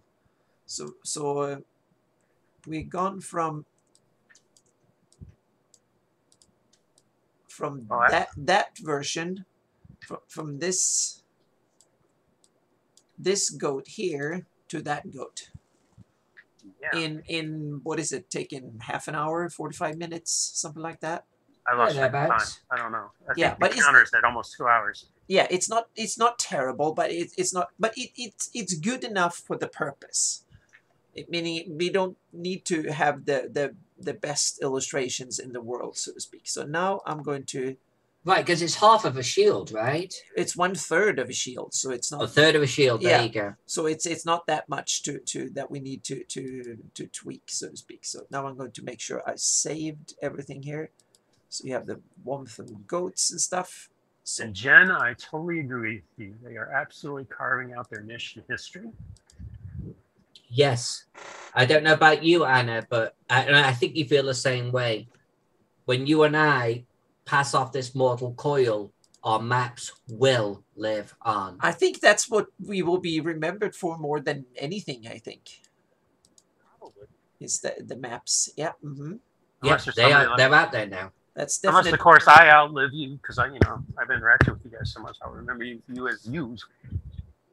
Did you say you'll outlive me? That's a weird. I said if I outlive you. You and When I outlive you, Alyssa. All right. You and I are Cheers, mate. You and I are the same age, so that's what, 50-50? And you're a woman, so you're more likely to live longer than me. So yeah, but I drink more than you, so. I'm sure about that. No, I'm not.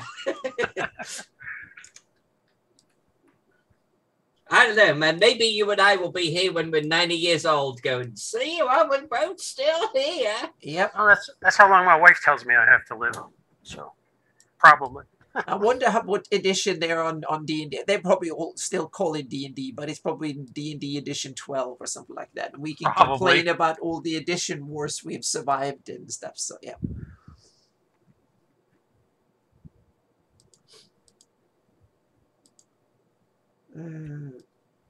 Something like that.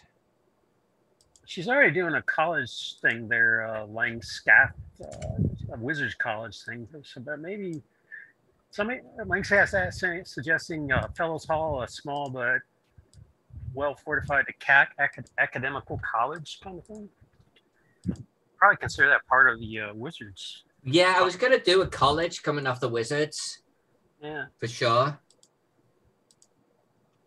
Doing the fortification part won't be bad because it's right there off the keep anyway. Yeah, I'm gonna do the actual barracks right here. I'm gonna make it a fortified barracks coming off it, just to really make it feel very military. And I think we're gonna have a path coming up here, not drawn like that because that's freaking terrible. But we're gonna have a path coming up the slope, and I'm gonna have a little. What do they call those little gates? What are the little gates? Just for a single person at a time. Anna, what are they called? I don't remember. I'm not sure. Yeah, I don't even know what they're called in Swedish. Europeans. We should have this shit down. Yeah, but I don't even know what they're called in Swedish. So yeah. So, there you go. Posterns. There you go. Postern gate. Postern gate. Okay, I've never heard that term. Langscath gave the term. Thank you. Yeah, that's great. I learned something. So now I can just take this one and duplicate layer and go to one of them, put it in here, and oops. Yeah, I don't think she's trying to do this as a great magic college like in Realm War, just its own local wizards complex. Is what I think she's going for here.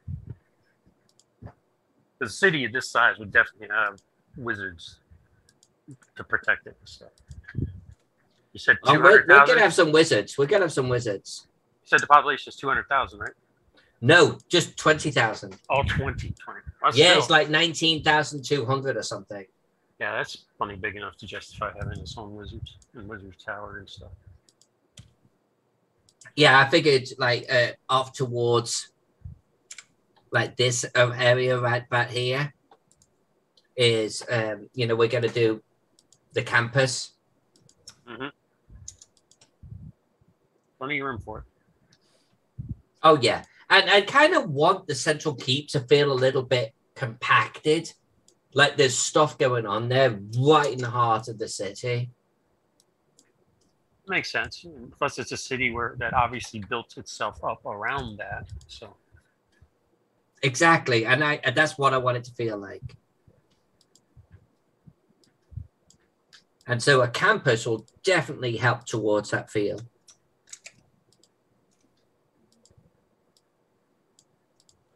So I'm going to try here and see I can bring out the creature more. Yep. I spent like half an hour creating it, so now I need to kind of. Yeah, it blends in a little too much right now. So yeah, definitely. Yeah, I need to. But there are other tricks I can do. I just need to prep for future tricks here a little bit. So there we go. And I am so looking forward to putting that on this map, though. Yeah, I'm looking for a room for it right now. It's going to look so good. Yeah, but this is for the county. And von Moltke, Mike Mossberg, he had an idea for one for the city too. So we're going to work on that one too. Now, would we end up doing both on the city map? Yeah, one for the county and one for the city. So yeah, so then you can. The giblets are tingling. It's gonna be awesome. Well, again, you don't necessarily have to put it on the map. You can put it on the page with the key. Yeah, whatever. Yeah. Yeah. You know, depending on the formatting room. Whoever does the layout will probably make that decision. So now I need to go in here and. Yeah, I'm not sure how Greyhawk Online does that. I mean, because I think they're just literally online, right? So they could deal with that however they want. Yeah, as far as I would love to actually get someone to do some writing for this and actually release a small, like, you know, scenario or setting book or something. For City 20,000, that can get pretty crazy with it. Especially with all the locations you're putting in there, too.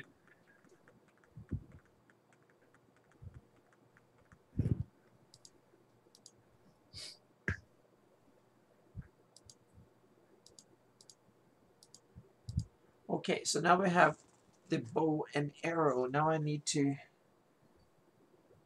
find something there to. Or Gasumba says you want Spawn Mulcule to do that. Yep. It's his wheelhouse area, he says.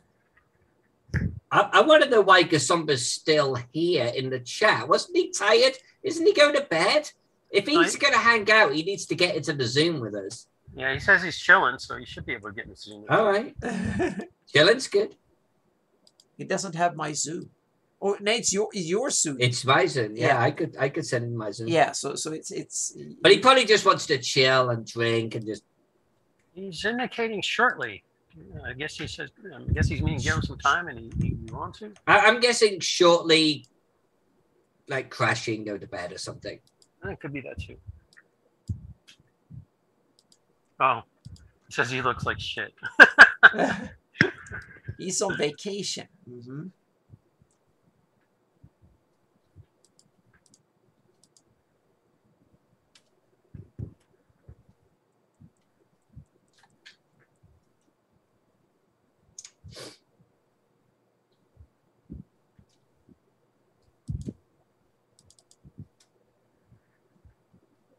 Ah, that doesn't look good. Anyway, now you got somebody to talk to about doing the write-up for you. Mm-hmm. It'd be fun, right? You know, turn a city like this, get, you know, not only do the city, the key, etc., but actually maybe some plot hooks, a little bit of writing behind it.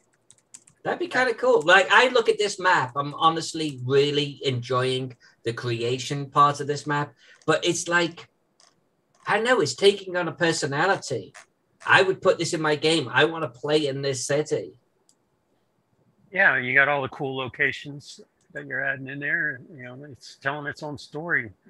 Probably be easy for them to do a good write-up for it.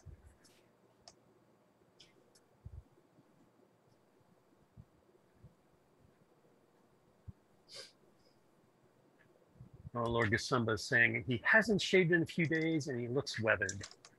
Weathered? Yeah, what's that mean? Isn't that another word for tanned? Did you spend time in the sun?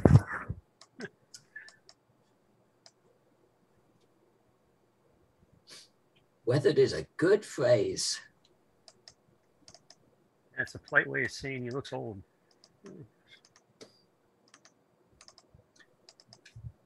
I think that's a polite way of saying I look like shit. Yeah, there is that too.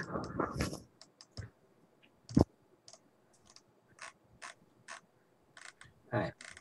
Let's Make make a- this kind of straight. Let's make this military-like.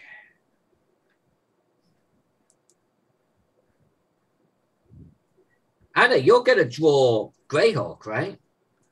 Eventually, yes. Eventually, I want to. It's going to be. That's like, not something for the next a 5 year. In 5 years, I want to do it, and it means that I have to start working on it in a year or so, and Man, and research it. So I think it will be like a 3 year project to do City of Greyhawk. I think. good thing I'm living to 90. Yep. Well, you have to keep me alive too. So yep. Yeah, Somehow. This Yep. is true. that's absolutely true. We're all under a blood oath to live to at least 90. Well, I'm kind of improving my diet, so I'm doing protein drinks and stuff. So I'm getting better. I'm still work out reasonably, so I try to not sit still all the time. So Oh, that's why you need to get back into your photography. yes, exactly, because that's exercise for me. So yep. Yeah, Okay. walk on all those trails, taking pictures Yep. of all those Mhm. skies and birds and stuff. Yep. So now we need to go in here and see what we can do. Yeah, I'm pretty sure Almira is why she said 3 years from Greyhawk City. Because I assume Altamira is the box set name. the Yep. setting name. Mm-hmm. Yeah, Altamira is the we need that one, so I'm going to use this one instead here. So a couple of people have done Greyhawk before. Anna, what yeah. would you bring to the table that they have not done? And don't be shy. The first obvious one is that I don't want to just do the city. I want to do the city in its environment. I want to do the city with 10, 20 miles in direction, so to speak. I want to do the 100 square miles that include the city itself. So you don't only get the walls and the immediate surroundings. I mean, I want to put Greyhawk in its perspective. So you get visualize Greyhawk in the world, so to speak. That's I think the biggest thing that I will bring in. And the second, I want to somehow bring together the Gygax version of Greyhawk with the TSR version of Greyhawk, meaning I will use the general layout from Gygax version of the city, but I want to put in all the points of interest and stuff. So anyone who read through and use the box set from the Greyhawk box set should be able to find all their stuff in my version of the city, so to speak. And I want to also to bring it into the 21st century when it comes to visualization technology, meaning I want it to be impressive enough that if you can envision it in a movie or a video game or something like that. I want it to be a big fantasy city worthy of a setting, so to speak. I want it to, because there is a huge difference in scope of something that was created in the early 70s from something that we see created today to be a masterpiece in a fantasy setting. Good Or night, like a Lord centerpiece.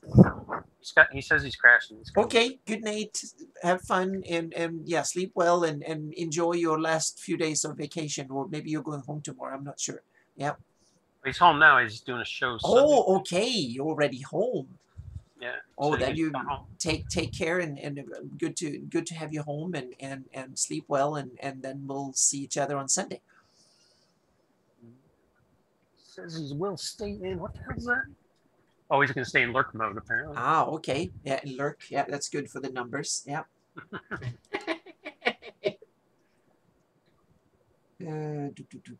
So we have there we have. And he also says he'll see you Sunday night with Tim. Yep.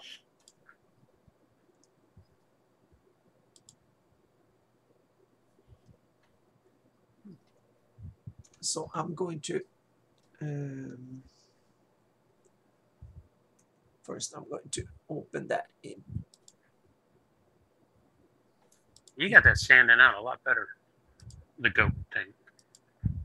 Well, the goat thing I think will be okay. I think it will definitely be okay. Now we have a a bow and arrow. Now I need to tweak. I'm going to do a camera raw filter on this because we need to bring take away the. I'm going to use the basics here because the bow was basically gray, so I'm going to take out most of that stuff, and then we can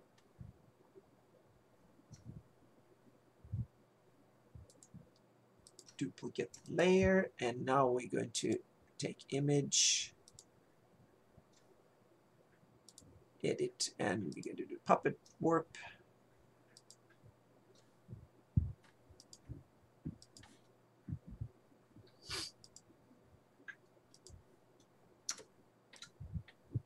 I like the spiderweb effect that the vector thing has in there. Yeah, this is now. Oh, hang on a second. There we go. This I'm going to hide the behind here. So there we go. And now I need to have my reference image here again. And yeah, we need to tweak some things here. So we go to this and. Alyssa, are those brushes from the Roman garrison, Roman encampment you did for CKG? No, I just completely redrew these from scratch because that's what I do. Okay. But no, that would make sense. That would make sense. But no, I just, because the scale, I think, on this one is a little bit smaller, I just redrew them. Okay. Yeah, I didn't see you redraw them. I just knew you were reusing. I didn't know where you got it from. Yeah, I drew one and then I've been copying it because I actually, and I don't do that often unless I want in my map it to feel like it is a structural copy. And I think military installations lend a lot to that. Towers, barrack buildings, I want them to feel like cut copy, you know? Yeah, definitely uniformity. Exactly. They need to stand out from that perspective. The rest of the city should not, unless it's some kind of city where it should. Yeah, like well planned from the beginning. Exactly. That would not be this place because it's obviously patchwork built up slowly over a long period of time.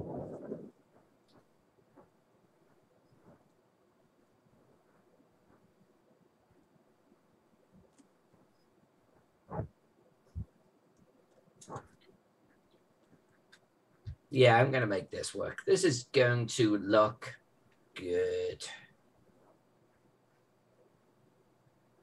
You want a garrison of 1,000 folks? I'm going to give you a garrison of 1,000 folks, and it's going to look awesome. It's a good suggestion. You're doing like 20 personnel per structure? Well, let's see.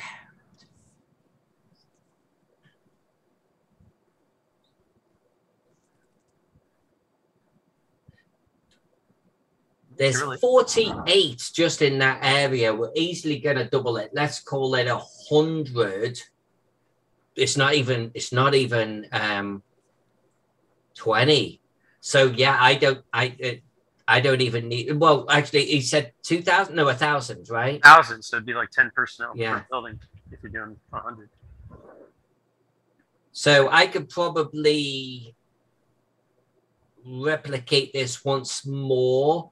Then we'll have some training fields, some archery fields, some jousting fields, and that type of thing, cavalry fields.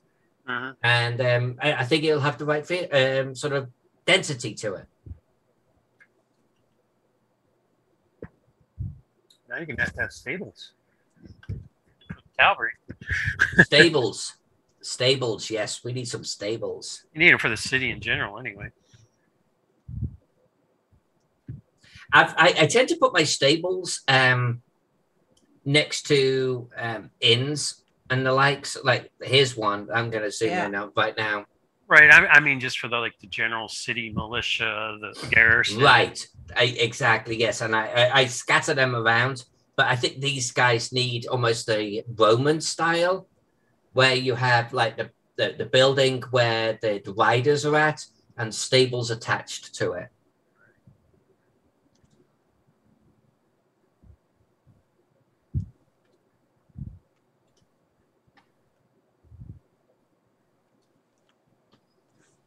that didn't work well.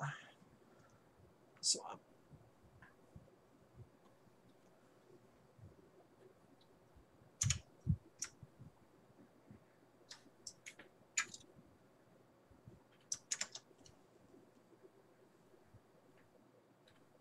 Anna, how are you doing for time, darling? oh, we have done 2 hours now. So we have 2 hours and 2 minutes. So we are now officially done, so to speak. So I was just going to wrap up. I'm going to save this as bow and arrow. Well, in that case, my son's messaging me wanting me to play Forewarned with him, so I guess I'll take this opportunity to just drop out. There you go. It's perfect timing. Yeah. So I'm going to save that Enjoyed it. Looking forward to. Yeah, this for being a first experiment. I hope you guys that tune in, and thank you everyone who tuned in to that this might work, because this is just a very rough first take. We're going to improve things a little bit and work on it, but it seems to get it work. And this was like a 20-minute setup. So if we put an hour into it, we can probably improve it a little bit better. And do it a bit more, so to speak. So this might, yeah, I think this can actually work. So yeah, that height increment on the height map, that's interesting. It depends on which height map you are talking about, because that my big Flanies and now Hypmonaland map, it's not really a height map. It's just looks fancy from the top down, so to speak. So it doesn't really have any. But then I've done a bunch of other maps that actually are 3D, that have real height maps in them. And they range, I usually try to stay with a range of up to 12 kilometers. That's about 7 miles high or something like that, 7-8 miles. So I have enough of the whole Earth one. Okay. So then the height map on that one is basically everything that could be on the planet. So I'm thinking like 20 kilometers high, or depending on how high the tallest mountain on Earth is. And I want to definitely be taller than Himalayas, so more than 10 kilometers. That's more than 6 miles. So maybe up in the 7, 8, 9 mile range. We'll see.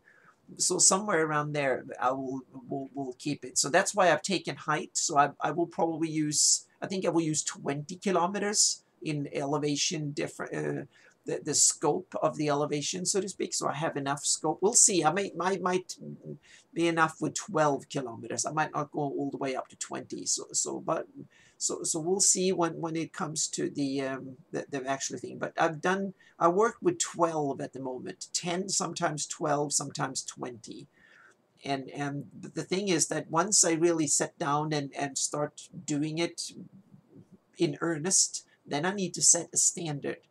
And so I can use the same data standard. The good thing is, if I know I can convert one to the other, that works fairly well.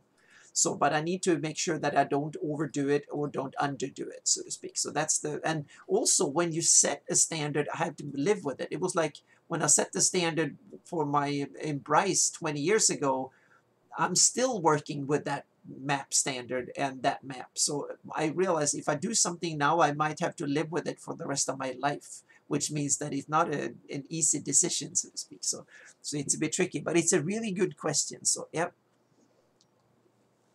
Oh, thank you, M5. Thank you. Yeah, I think this could be fun to do on Friday nights, to have some work evenings, so to speak. So I think Alyssa and me, we need to work on this concept, so to speak. An informal fantasy mapping show on regular Fridays when it's the off weeks when we don't have it. It will keep me honest too, Anna, because it will actually make me do some work. Yeah, that's the thing. Same thing with me. We forcing ourselves to actually sit down and do serious work for 2 hours at least. Well, yep. I've done more work earlier today, but that's a good thing. It makes me work more, so to speak. And it's also awesome fun to chat and get all the wonderful questions and stuff. So I think we should end it here for today, and thank you all for coming, and thank you, Alyssa, for getting me in on this. That's wonderful, and coming on the channel and stuff. And then we have to figure out how to do this the best in for future weeks to come, so to speak. Yep, we'll figure out a great format for it, I'm sure. Yep. So thank you, everyone. I will be on Lord Gusumba channel Gavin on Sunday at 4 o'clock Eastern, I think it is, and that will be Jay and me and Tim. We'll talk about some deep dives into a couple of modules that I forgot which they were, but Jay will post that all over the social media and stuff in the coming. He's probably already on it, so to speak. So yeah, so thank you so much, everyone, and we will be back soon.